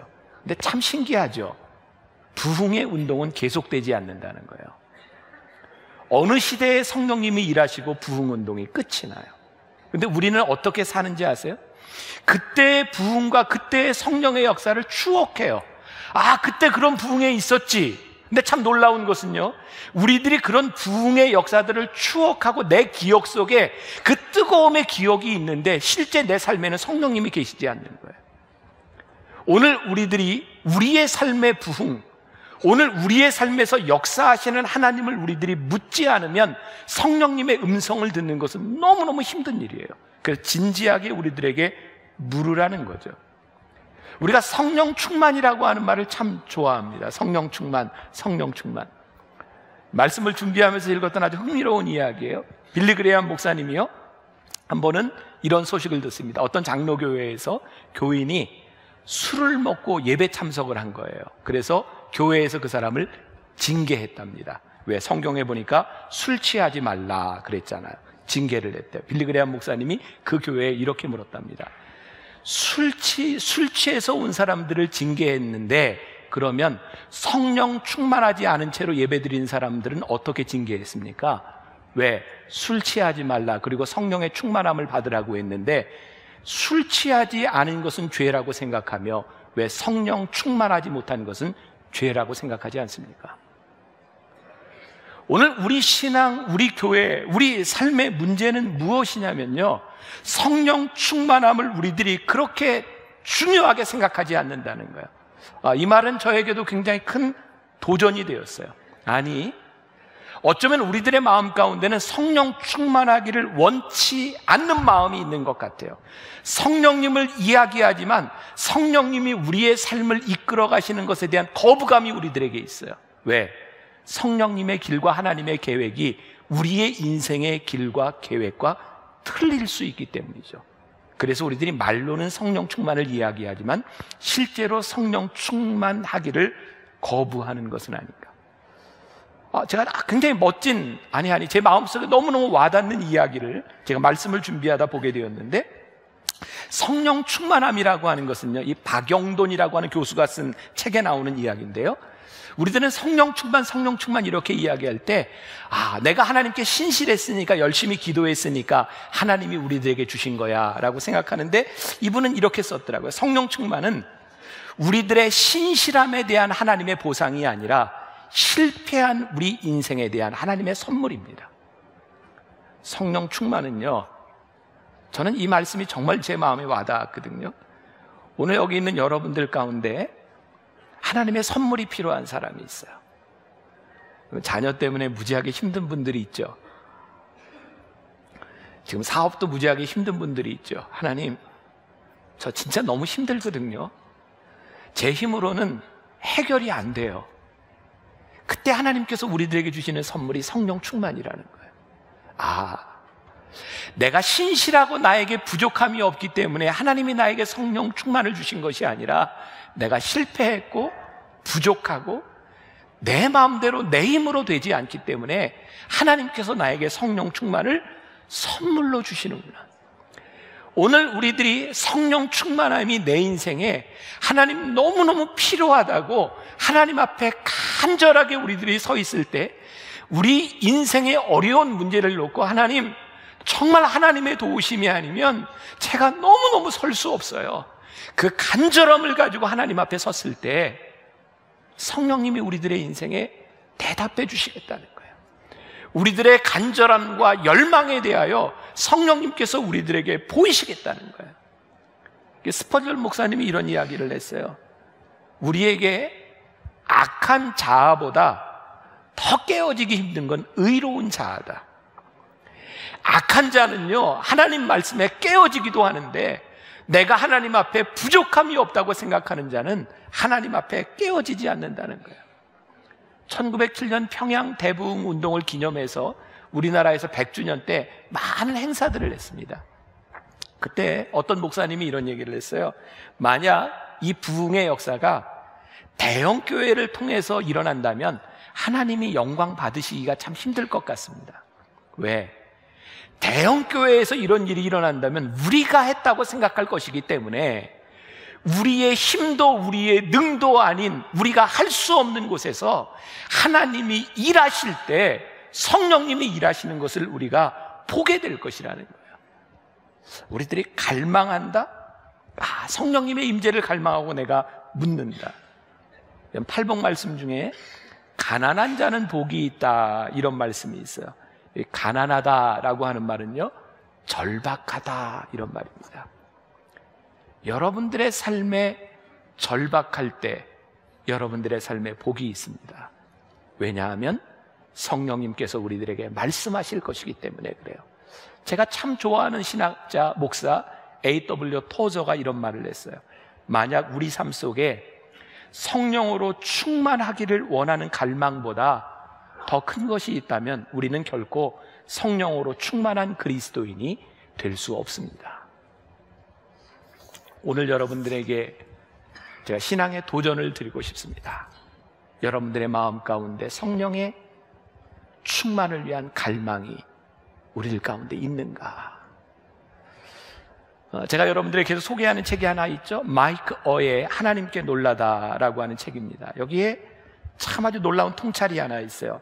창세기 28장에 보면 야곱이 저기 하란으로 가다가 하나님을 만나는 장면이 나옵니다. 야곱이 잠 깨어 일어난 후, 아시죠? 돌베개 베고 잠 갔습니다. 거기 브엘세바에서 돌베개를 베고 자다가 거기에서 하나님을 만나죠. 이런 말씀입니다. 야곱이 브엘사베아에서 떠나 하란으로 향하여 가더니 한 곳에 이르러서는 이 마이크 어가요, 아주 재미있는 통찰을 하고 있는데 그 한 곳, 성경에 별로 중요한 곳이 아닌 어딘지도 모르는 그 한 곳에 이르렀을 때에 그곳에서 돌베개를 자다가 야곱이 하나님을 만나요. 하나님은요, 특별한 곳에서 우리들을 만나시는 분이 아니라 우리 인생의 한 곳에서 우리를 만나시는 분이다. 다른 종교는 거룩한 성전을 지어놓고 거룩한 모습을 지어놓고 여기에 하나님이 있다, 여기에 신이 있다라고 이야기하지만 하나님은 그곳에 머무시는 분이 아니라 우리 인생의 한 곳에서 우리를 만나시는 분이다. 그게 야곱이 깨어나서 놀란 것은요, 하나님을 만난 것 때문에 놀란 것이 아니라 이곳에 하나님이 계시다는 것에 야곱이 놀랐다는 거예요. 저는 그 책을 보면서 이렇게 전율 같은 게 있잖아요. 우리의 인생을 놀라게 하는 것은 하나님이 계시다 안 계시다에 대한 문제가 아니라 우리가 서 있는 이곳에서 하나님을 만나는 것이 우리 인생을 놀라게 하는 일이구나. 오늘 우리가 물어야 하는 거, 성령님, 특별한 장소가 아니라 우리들의 삶의 한가운데서 우리들이 만나는 성령님. 제가 여러분들과 지난해 고린도전서 말씀 묵상하면서 제가 제일 많이 했던 이야기 가운데 하나가 그거죠. 고린도 교인들이 싸웠어요. 왜 싸웠냐면 서로가 옳다고 싸운 거예요. 근데 고린도전서에서 사도 바울이 끊임없이 이야기하는 거예요. 하나님의 마음은, 성령님은 너희들이 옳고 그르냐에 있는 것이 아니라 어디에 하나님의 마음이 있느냐를 알아야 된다는 거예요. 여러분, 우리가 옳은 일을 하는 사람이라면 성령님께 물어야 될 필요가 있을까요? 그냥 옳은 일을 하면 되잖아요. 근데 성령님은 이 옳은 일을 넘어선 하나님의 마음을 우리들에게 알라고 말씀하시는 거예요. 여러분들이 옳은 일을 행하기 위해서 바득바득 싸우는 것이 아니라 어디에 하나님의 마음이 있는지를 우리들이 알 수 있을 때 우리들이 포기해야 될 것도 있고 우리들이 순종해야 될 것도 있는 거예요. 하나님의 음성을 듣고 성령님의 음성을 듣고 우리들이 구별한다고 하는 것은요, 하나님과 사단의 일을 구별하는 정도의 차원이 아니라는 거예요. 다른 차원의 문제예요. 하나님이 우리들의 삶을 인도하시는 것에 대한 물음. 제가 이번 여름 이열치열 부흥회, 앞으로 3주 동안 다른 말씀으로 할 텐데 제가 그 말씀의 제목들을 쭉 보면서 제 마음 가운데 어떤 기도가 나왔는지 아세요? 하나님, 이 말씀 가운데 우리 성도들을 향한 하나님의 말씀이 있는 줄 믿습니다. 저는 그분들이 여기 와서 어떤 말씀을 전할지 몰라요. 단지 제가 아는 건 제가 믿을 수 있는, 제가 좋아하는 우리 성도들에게 말씀을 전해줬으면 좋겠다고 하는 분들을 제가 초청한 것뿐이에요. 그런데 제 마음속에 기대가 있는 거예요. 하나님, 우리 성도들에게 이 말씀을 통하여 하나님 어떤 음성을 들려주실지, 무엇을 구별하게 할 수 있을지 하나님 그 말씀이 들려지게 하여 주옵소서. 오늘 김수민 목사님이 기도하는데 제 마음속에 확 와닿은 게 있어요. 하나님, 오늘 우리들이 인생의 문제를 가지고 하나님께 물을 때에 이 예배 시간을 통하여, 말씀을 통하여 하나님 대답하여 주시옵소서. 문제가 뭐예요? 우리들이 묻지 않는다는 거예요. 하나님 앞에 진지하지 않다는 거예요. 하나님 앞에 열망이 없다는 거예요. 이번 여름을 지나며 여러분들에게 주시는 하나님의 열망, 제가 주님의 말씀을 정말 듣고 싶습니다. 여러분들 가운데 근심, 걱정 있는 분들이 있죠. 어떤 분이 참 멋진 표현을 썼더라고요. 두려움은 대상이 있지만 걱정과 근심은 대상이 없대요. 그래서 걱정과 근심과 불안은 우리의 마음속에 뭔지 모르게 생겨나는 거라는 거예요. 두려움의 대상이 있으면 그건 이기면 되는데 이 걱정과 불안은 우리를 너무너무 힘들게 한다는 거예요. 빌립보서 4장 7절 말씀에 모든 지각에 뛰어난 하나님의 평강이, 이 말씀 기가 막히잖아요. 모든 지각에 뛰어난 하나님의 평강이 여러분들에게 있기를 간절히 소원합니다. 어떻게? 숨어 계신 하나님이 우리의 삶에서 일하실 때, 숨어 계신 하나님이 진지하게 우리들의 삶에서 일하실 때, 이곳에 이르러 나를 정말 너무너무 놀라게 한 것은 하나님, 제가 살아가는 이 삶의 현장 한가운데서 하나님을 만났다는 것입니다. 하나님이 저에게 힘을 주셨다는 것입니다. 하나님이 저에게 능력을 주셨다는 것입니다. 오늘 여러분들이 하나님께 진지하게 묻고 여러분들의 마음속에 결정된 것이 아니라 주님 말씀하시면 제가 순종하겠습니다, 저에게 말씀하여 주옵소서, 그렇게 묻고 듣고 돌아가는 여러분들이 되시기를 주님의 이름으로 간절히 축원합니다. 성령님에 대한 말씀, 오늘 마지막 시리즈가 되겠습니다. 여러분들이 아마 들은 걸 거의 다 잊어버리셨을 것 같아요. 그죠? 근데 여러분들에게 좋은 방법이 있죠. 교회 홈페이지를 통해서 또 제 페이스북을 통해서 방송을 통해서 여러분들이 한번 다시 점검할 수 있습니다. 오늘은 성령님이 임하실 때라고 하는 제목으로 말씀을 나누려고 합니다. 우리는 그동안 성령님은 어떤 분이신지, 우리가 어떻게 성령님께 초점을 맞출지, 성령님이 일하시는 방법은 무엇인지 이런 것들을 배웠어요. 오늘은 성령님께서 우리들에게 임한다고 하는 것이 무슨 일인지, 우리들에게 어떤 것인지를 생각해 보려고 합니다. 여러분들이 성령님에 대해서 잘 배우기 위해서는 요한복음을 보면 된다 이렇게 말씀드렸어요. 요한복음에는 성령님에 대한 설명이 잘 나와 있어요. 그런데 그 설명된 성령님이 실제적으로 역사하신 것은 사도행전입니다. 그래서 Acts, 성령님께서 행하신 일, 그 현상을 보려면 여러분들이 사도행전을 보면 됩니다. 오늘 본문 말씀에 보면 성령님에 대해서 이 초대교회 사람들이 처음 성령을 체험했는데 2절에는 이렇게 표현이 되어 있어요. 같은 이라고 하는 단어가 나오고요. 그리고 3절에 가면 보여라고 하는 말이 나오고 있습니다. 분명히 성령님을 경험했는데 그들은 성령님은 이것이다 라고 이렇게 데피니션을 이야기한 것이 아니라 이것 같고 이렇게 보였다라고 말씀합니다. 이것은 성령님에 대한 아주 정확한 이해입니다. 성령님은 우리들이 말로써 정의할 수 있는 것이 아니라 우리들이 경험하는 것이기 때문입니다.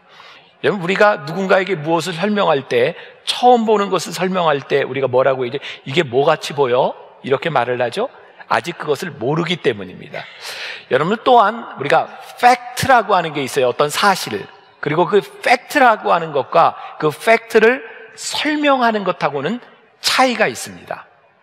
성령님은 우리들에게 임하셔서 우리들에게 무언가를 행하시는데 그것을 설명하는 것은 우리의 경험과 우리의 지식의 한계 가운데서 설명하게 되어 있다는 거예요. 그래서 오늘 우리가 이 초대교인들이 경험했던 이 성령을 통해서 성령님은 이런 분이시다라고 하는 정의가 아니라 이렇게 역사하는 분이시다라고 하는 것을 배우게 되는 거죠. 오늘 말씀은 제가 얼마 전에 읽었던 짐 심발라 목사님이 쓴 성령으로 다시 시작하라. 가끔 책을 읽고 저자가 참 발음하기 힘들면 좀 그래요. 짐 심발라, 저기 뉴저지에 있는, 뉴욕에 있는 타베네컬 처치의 목사님입니다. 성령론에 대한 사역을 많이 하는 분인데 그분이 책에서 이렇게 썼어요. 다른 사람들을 위해 일하시는 성령님을 보는 것보다 당신을 위해 일하시는 성령을 만나는 편이 훨씬 낫습니다. 우리는 그동안 성령님에 대해서 많이 배웠잖아요. 성경에 나와 있는 성령님, 누구에게 임했던 성령님 배우는 것 참 중요한데 오늘 우리들이 이 말씀을 들으며 도전을 받아야 되는 것은 나에게 임하셔서 역사하시는 성령님을 기대하는 거예요. 그것이 우리들에게 유익이 될 것이라는 말씀입니다. 오늘 본문 말씀 1절 가운데 저에게 들어왔던 주의를 끌었던 말은 1절에 이 성령을 체험했던 사람들이 다 같이 한 곳에 모여라고 하는 말이었어요.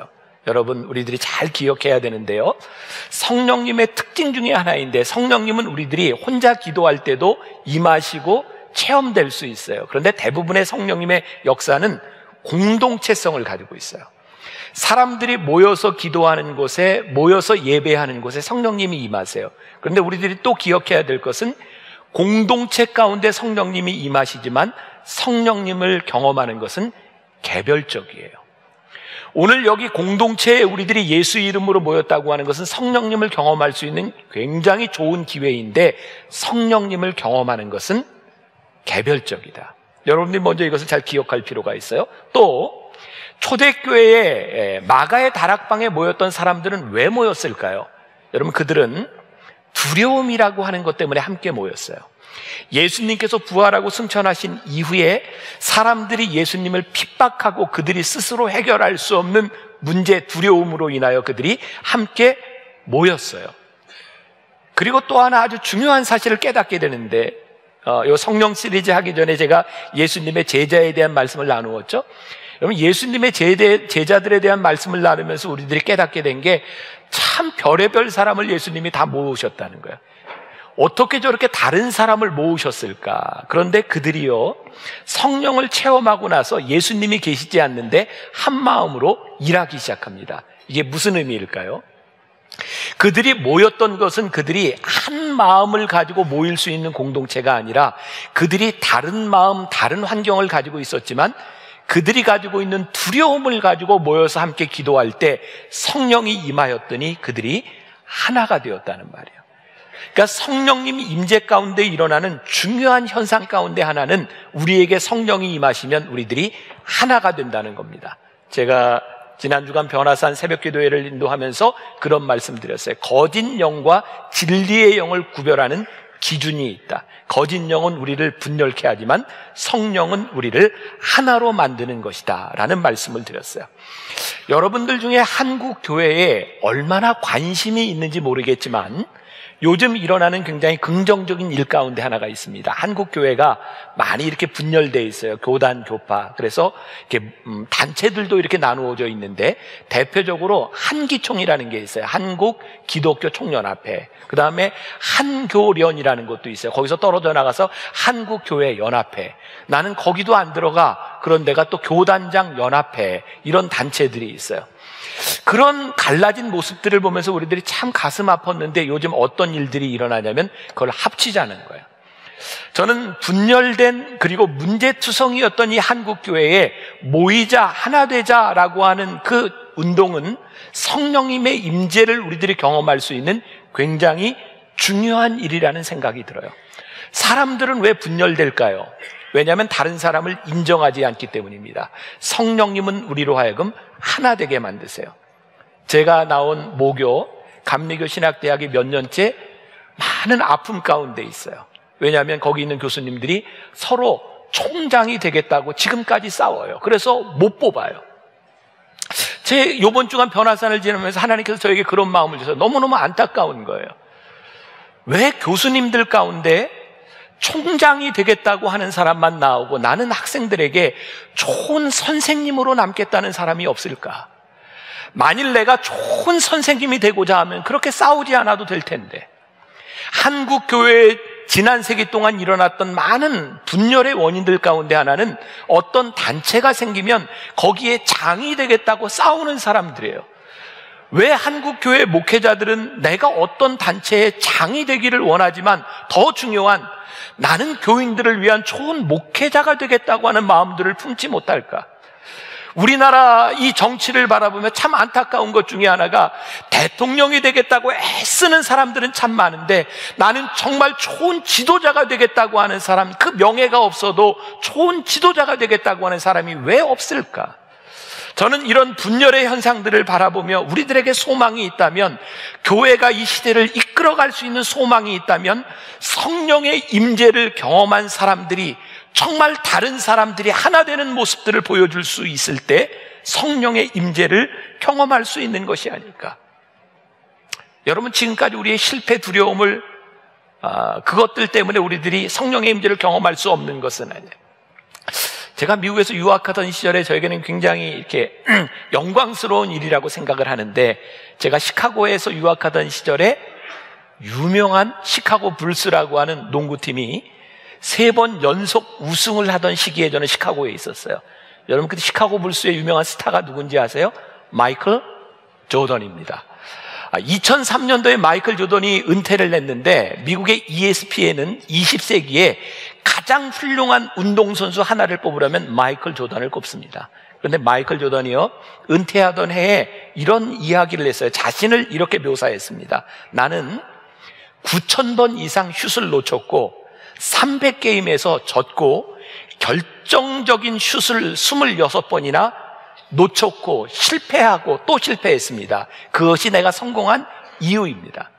마이클 조던은요, 전설적인 기록을 가지고 있는 사람인데 그는 실패에서 늘 성공의 이유를 찾았던 사람이라고 말을 해요. 제가 오늘 이런 이야기를 하면서 그래 우리들이 뭐 마이클 조던을 본받자 뭐 이런 이야기를 하는 게 아니고요, 저는 이 초대교회 공동체를 보며 그들이 성령을 체험할 수 있었던 가장 중요한 요인 중에 하나가 뭐냐면 그들의 실패와 두려움이었다는 거예요.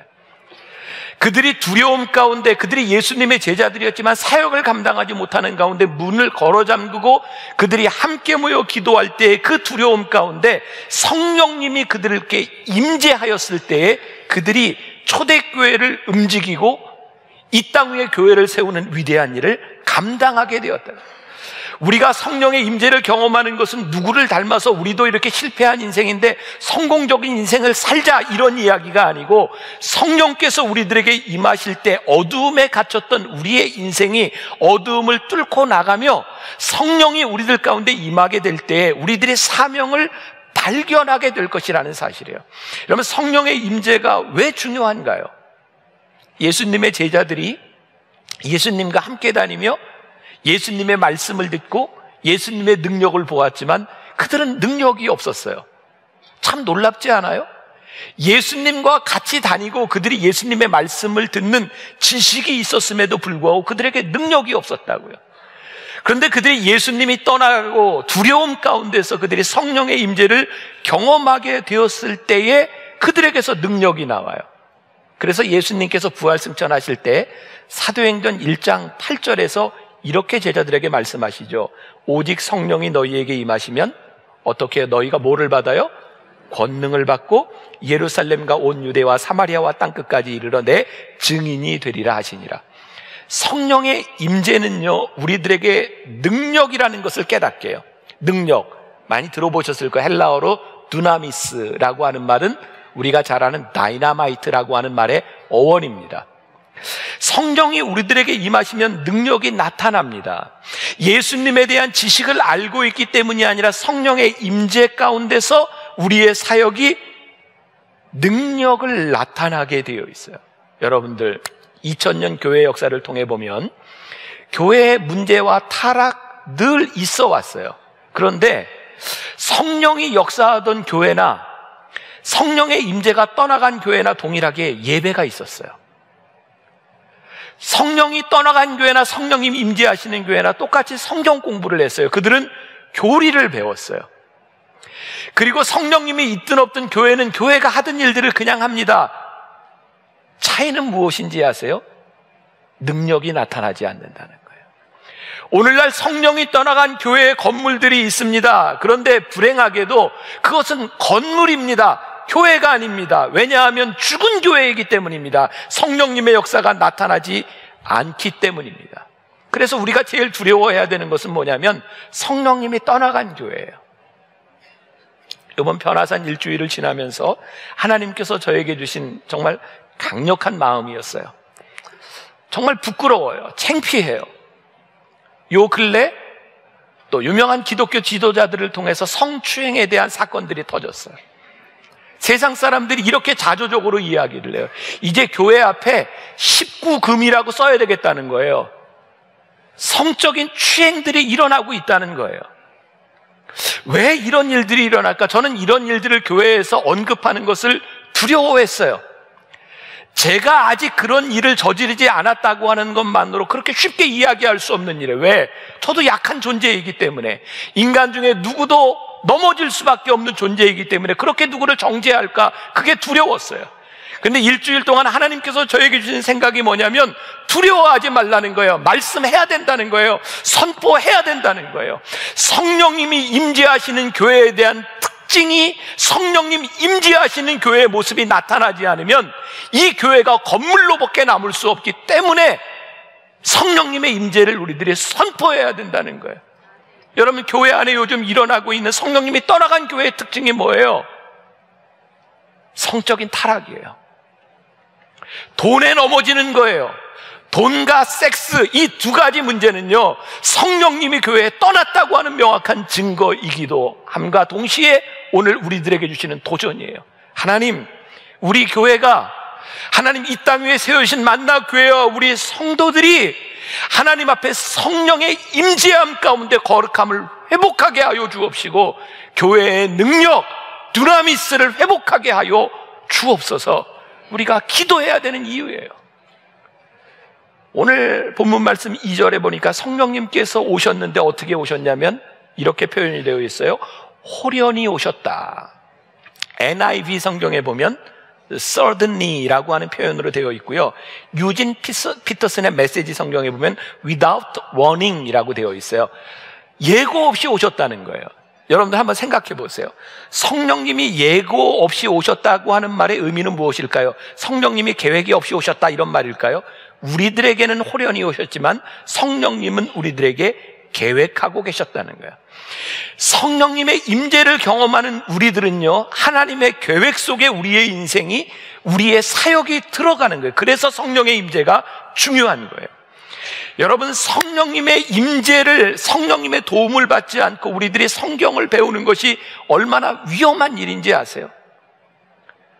우리는 지금까지 신앙생활하면서 성경에 대한 많은 지식을 알고 있는 사람들 때문에 상처를 참 많이 받잖아요. 그리고 성경 공부를 많이 하면 할 수 있도록 완고해지는 사람들을 우리들이 많이 경험하잖아요. 왜 그럴까요?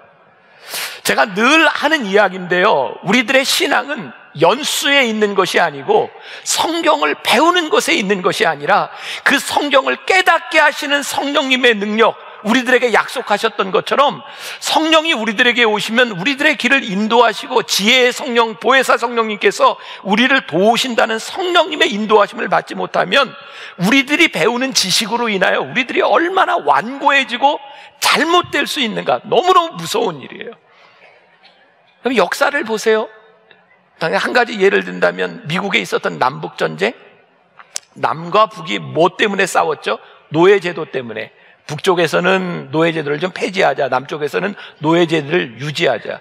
그런데 그 당시에 가장 뜨거웠던 교회가 남쪽이었을까요? 북쪽이었을까요? 남쪽에 있었던 사람들이요, 노예제도를 유지해야 되는 정당성, 하나님의 섭리를 이야기하며 뜨겁게 설교했어요. 어떻게 그런 일이 일어날 수 있을까요? 하나님을 믿는 사람들이 성경을 가지고 들어가는 것에 총칼을 가지고 들어가서 사람들을 죽이며 복음을 믿으라고 했던 그런 일들이 어떻게 일어날 수 있을까요? 성경에 대한 지식을 성령의 도움이 없이 바라보면 자기 중심적으로 해석할 수밖에 없는 일들. 여러분, 예수님이 이 땅 위에서 놀랍게 사역을 하실 때 성경을 가장 많이 알고 있었던 바리새인들과 사두개인들이 뭐라고 얘기하는지 아세요? 메시아인 예수님을 바라보며 나사렛에서 무슨 선한 것이 날 수 있겠느냐, 그들이 생각할 때는 나사렛에서는 일어날 수 없는 일이다. 하나님이 일하시는데도 그들이 그것이 용납이 되지 않는 거예요. 예수님께서 활동하시던 그 배경이 되었던 것은 갈릴리 지역입니다. 여러분, 이스라엘은 북쪽과 남쪽으로 나누어지는데요, 북쪽 지역이 갈릴리 지역이에요. 거기는 상업의 중심지고 이방인들이 많은 곳입니다. 남쪽은 예루살렘을 중심으로 해서 종교적인 중심입니다. 예수님이 북쪽에서 활동하셨어요, 갈릴리에서. 그랬더니 그 사람들이 뭐라고 얘기하는 줄 아세요? 거기서 그런 일이 일어날 수 없다는 거예요. 왜요? 그들의 신학과 맞지 않는 거예요. 성령님이 우리들 속에서 역사하시지 않으면 우리는 우리의 지식을 가지고 너무너무 완고해져요. 하나님의 역사를 우리들이 받아들이지 않아요. 또 이름 말하기 그런데 짐 심발라 목사님이요, 성령으로 다시 시작하라라고 하는 책에서 이렇게 말하고 있어요. 성경 말씀의 의미를 이해하는데 성령의 도움을 받지 않으면 하나님의 거룩한 말씀에서 내 편견만 확인할 뿐이다.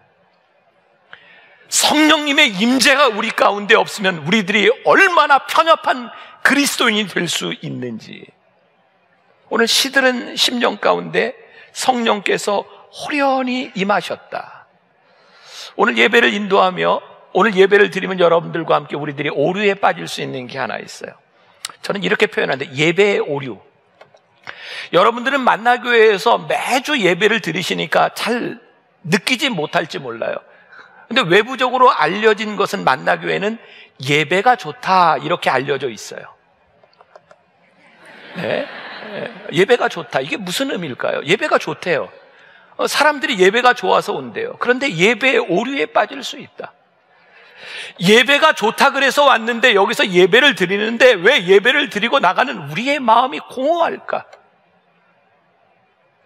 성령의 공동체성과 성령의 개별성, 예배가 좋다고 하는 것은 우리들이 말할 수 있어요. 그래, 예배가 좋습니다. 이 공동체 안에서 성령님의 역사가 일어날 수 있습니다. 그러나 그 성령님의 역사가 나에게 개별적으로 임하지 않는다면 여러분들의 예배는 공허한 거예요. 예배를 드리고 나가는 여러분들의 삶이 능력으로 바뀌지 않고 여러분들에게 변화가 일어나지 않는다면 우리는 공허한 거예요. 이 초대교회에서 성령님을 묘사하는데 불이라고 하는 단어를 써요. 불. 성령은 불이 아닙니다. 불같이, 불처럼 보이는 거예요. 불이 뭐예요? 뜨거워요. 성령이 우리 가운데 임재했을 때 우리들이 뜨거운데, 이 불의 특징은 뭐냐면 이 뜨거움이 다른 사람들에게 닿았을 때 뜨거움이 전달되는 거예요. 예배의 오류, 우리들이 예배가 좋다고 드리지만 그 뜨거움이 우리들 가운데 일어나지 않는다면 우리는 예배의 오류에 빠지고 나간다. 오늘 여러분들이 기도하셔야 돼요. 성령님 임재하셔서 나를 뜨겁게 하시고 이 공동체 안에서 나에게 임하시는 성령님을 내가 고백하게 하여 주옵소서. 성령님의 임재는 전적으로 성령님의 주권하에 있다고 하는 것을 오늘 말씀이 보여줘요.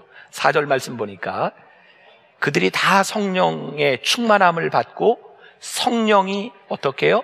말하게 하심을 따라 다른 언어들로 말하기를 시작하니라.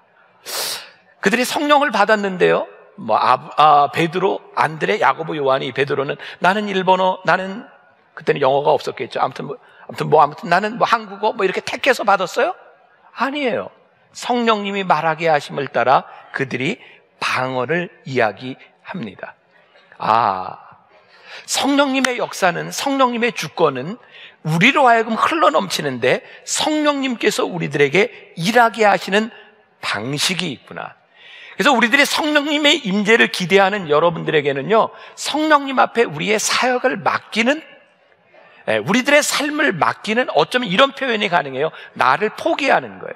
아무것도 하지 않는 것이 아니라 성령님이 내 속에 일하실 수 있도록 나를 성령님께 내드리는 거예요. 성령이 충만하다, 흘러넘친다. 그러면 사도행전 6장에 가서 보면요, 제자들이 성령의 역사를 가지고 많은 사역을 하다 보니까 일이 많아졌어요.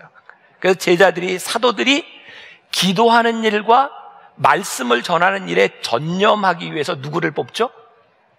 7 집사를 뽑잖아요. 자, 사도행전 6장 3절을 한번 봅시다. 조금 이제 졸릴 순간이 되었으니까 같이 입을 열어서 한번 읽어볼게요. 시작. 형제들아, 너희 가운데서 성령과 지혜가 충만하여 칭찬받는 7 사람을 택하라. 자, 보세요. 7 집사를 뽑아요. 7 집사에게 무엇을 시키려고 하죠? 어려운 사람을 돕는 일을 시킵니다. 어려운 사람을 돕는 일을 시키는데 지혜와 성령 충만이 진짜 그렇게 필요한 일일까요? 그거 좀 누구나 할 수 있는 일이 아닐까요? 왜 지혜와 성령 충만이라고 하는 이 2가지를 이야기하고 있을까요? 사람들이 헌금을 했어요. 어려운 사람을 도웁시다. 그런데 아무리 지식이 있고 능력이 있는 사람이라 할지라도 그들에게 지혜와 성령 충만이 없으면 이기적이고 잘못될 수 있다고 하는 것을 알았어요. 그래서 하나님의 일을 하는데 필요한 것은 지식이 아니라 지혜, 그리고 성령 충만함이라고 하는 것을 우리들에게 말씀하고 있어요.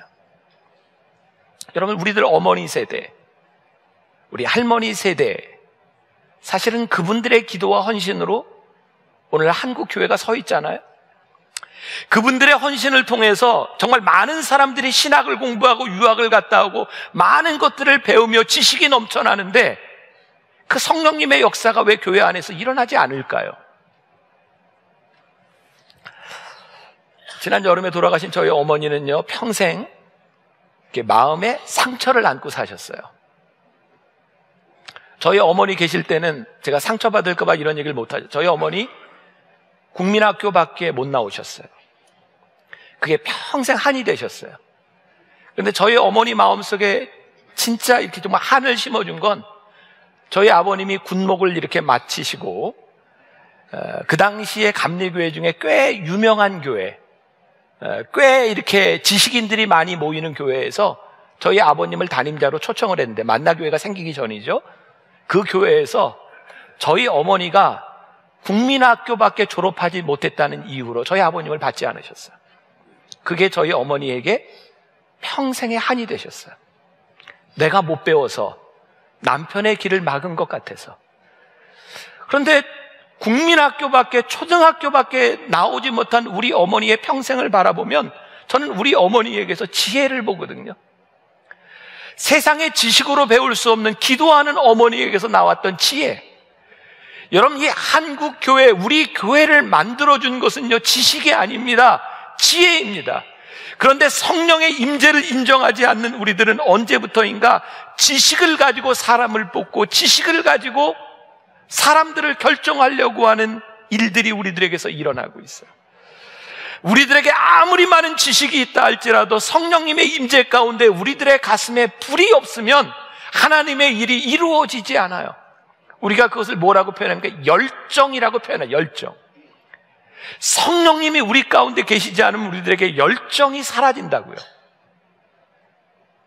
요번 한 주간, 아니 요 근래 저는 하나님이 저에게 주시는 축복이라고 생각하거든요. 여러분들한테는 참 죄송한데 제가 만나교회 처음 담임이 되어서 제가 그렇게 뜨겁게 일하던 열정을 많이 잊어버렸어요. 근데 하나님이 요즘 저에게 계속 깨닫게 하시는 것이 뭐냐면 내가 처음 이곳에서 목회할 때의 그 마음을 회복하라는 것이었어요. 제가 그때보다 표현력, 설교 더 잘해요. 제가 제 모습을 봐도 10여 년보다 지금 훨씬 더 잘합니다. 근데 잘하는 게 문제가 아니라고요. 내 속에 뜨거운 열정, 하나님이 여러분들을 하나님의 사람으로 부르셨을 때의 그 뜨거움과 열정, 그것이 우리들에게 없으면 하나님이 우리를 쓰실 수 없는 거예요. 소아시아 7교회 요한계시록에 나와 있죠. 그 중에 라오디게아 교회에 대하여 요한계시록 3장 15절부터 16절까지 주님이 이렇게 말씀하세요. 우리 같이 한번 봉독해 볼게요. 내가 내 행위를 아노니 내가 차지도 아니하고 뜨겁지도 아니하도다. 내가 차든지 뜨겁든지 하기를 원하노라. 내가 이같이 미지근하여 뜨겁지도 아니하고 차지도 아니하니 내 입에서 너를 토하여 버리리라. 자, 예수님이 라오디가에 있는 교회에게 뭐라고 얘기했냐면 내가 차지도 않고 뜨겁지도 않고 미지근하다. 내가 너를 쓰기를 힘들다. 그러니까 네가 차든지 덥든지 둘 중에 하라. 이 말은 둘 중에 하나를 선택하라는 얘기죠. 무슨 얘기예요? 뜨거우라는 얘기예요. 왠지 아세요? 내가 너 미지근하면 쓸 수 없는데 아예 차가우면 너를 버릴 텐데 너 차갑지도 않고 너 뜨겁지도 않고 내가 너 도대체 쓸모가 없다 이 말이에요. 내가 너를 버릴 수도 없고 쓸 수도 없고, 어쩌면 하나님께서 우리들에게 그렇게 하시는 말씀이 아닐까요? 너에게 열정이 없구나. 네가 불리움을 받고 교회 공동체로 불리움을 받은 것은 분명한데 너를 쓸 수 없구나. 내가 너를 토하여 버릴 수밖에 없구나. 성령님이 우리들 가운데 주도적으로 일하신다고 하는 것, 여러분 한번 생각해 보세요. 여러분들의 마음이 가장 뜨거웠던 때, 여러분들의 마음에 평안이 찾아왔던 때, 여러분들의 삶에 용기가 있었던 때가 언제인가요? 성령님이 우리들 가운데 임하셨을 때가 아닌가요? 우리들에게 열정이 있었던 때. 그래서 사도 바울은 그의 영의 아들 디모데에게 디모데후서 1장 6절부터 7절까지 이렇게 얘기해요. 그러므로 내가 나의 안수함으로 내 속에 있는 하나님의 은사를 다시 어떻게 해요? 부릴 듯하게 하기 위하여 너로 생각하게 하노니 하나님이 우리에게 주신 것은 두려워하는 마음이 아니요 오직 능력과 사랑과 절제하는 마음이니. 우리들이 두려움 가운데 있다는 거 그렇게 문제되지 않아요. 우리들의 열정을 잃어버릴 수 있습니다. 그런데 다시 성령의 임재가 우리로 하여금 우리를 부릴 듯하게 일어나도록 할 때 하나님이 우리를 쓰신다는 거예요. 밝은 색으로 유화를 칠하면 밝게 됩니다. 성령께서 우리들에게 임재하시면요, 우리들의 삶에 또 다른 이야기를 써내려가기 시작합니다. 그게 성령의 임재함이에요. 얼마 전에 이제 영화를 하나 봤어요. 덕혜의 옹주. 영화를 보면서요, 보세요. 괜찮은 영화입니다. 보세요. 괜찮아요. 참 너무너무 가슴이 이렇게 막 좋은 거예요. 왜냐하면 그 영화를 보면서 나오는 덕혜의 옹주와 영친왕이 일본에 있으면서 독립운동을 한 이야기. 영친왕이 우리 민족을 위해서, 그 어려움을 당하는 민족을 위해서 상해로 망명을 시도했던 이야기. 저도 역사를 공부하고 꽤 역사를 아는 사람인데 그 얘기는 처음 듣는 거예요. 야, 우리에게 이런 자랑스러운 역사가 있었다니 너무너무 좋다. 그리고 그 다음날 신문을 보았는데요, 그 덕혜옹주에 대해서 그렇게 표현이 되어 있더라고요. 영친왕이 일본에 있으면서 상해로 망명을 시도했다거나 덕혜옹주가 독립운동을 했다는 근거는 하나도 없대요. 그러면서 그 영화를 팩션이라고 표현을 했대요. 팩션이라고 하는 것은 팩트 플러스 픽션, 가상의 이야기. 그 있었던 일인데 가상의 이야기를 겹쳐서 그 이야기를 만들었다는 거예요. 덕혜옹조는 사실이 아니라 그 이야기를 만들어 간 거예요. 제가 이제 말씀을 준비하는 연속선상에서 이 그림을 보며 덕혜옹주 이야기를 보면서 저에겐 그런 생각이 들었어요. 하나님이 우리들에게 만들어 가시는 이야기는 우리들의 삶에 있는 팩트에 근거하지 않는다는 거예요. 우리들이 살아왔던 과거의 어두움과 우리들의 능력 없음에 근거하지 않는다는 거예요. 성령이 우리들에게 임재하시는 것은 성령님이 우리들의 삶에서 새로운 역사를 써내려 가시는 거예요. 그래서 성령의 역사는, 성령의 임재는 우리의 가슴을 뜨겁게 합니다. 왜? 성령님께서 우리의 열정을 가지고 써내려 가실 이야기를 기대하기 때문이에요. 오늘 여러분들이 예배가 거짓된 예배나 예배의 오류에 빠지는 것이 아니라 이 예배를 통하여 나에게 개별적으로 임하시는 성령님의 임재를, 그 뜨거움을 여러분들이 고백하기 시작할 때 하나님이 우리의 인생을 다시 써내려가기 시작해요. 잃어버렸던 열정에 불을 지펴주세요. 요 근래 제가 또 좋은 책을 하나 읽었어요.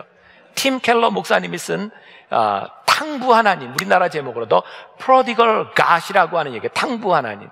여러분들 탕자의 이야기 아시죠?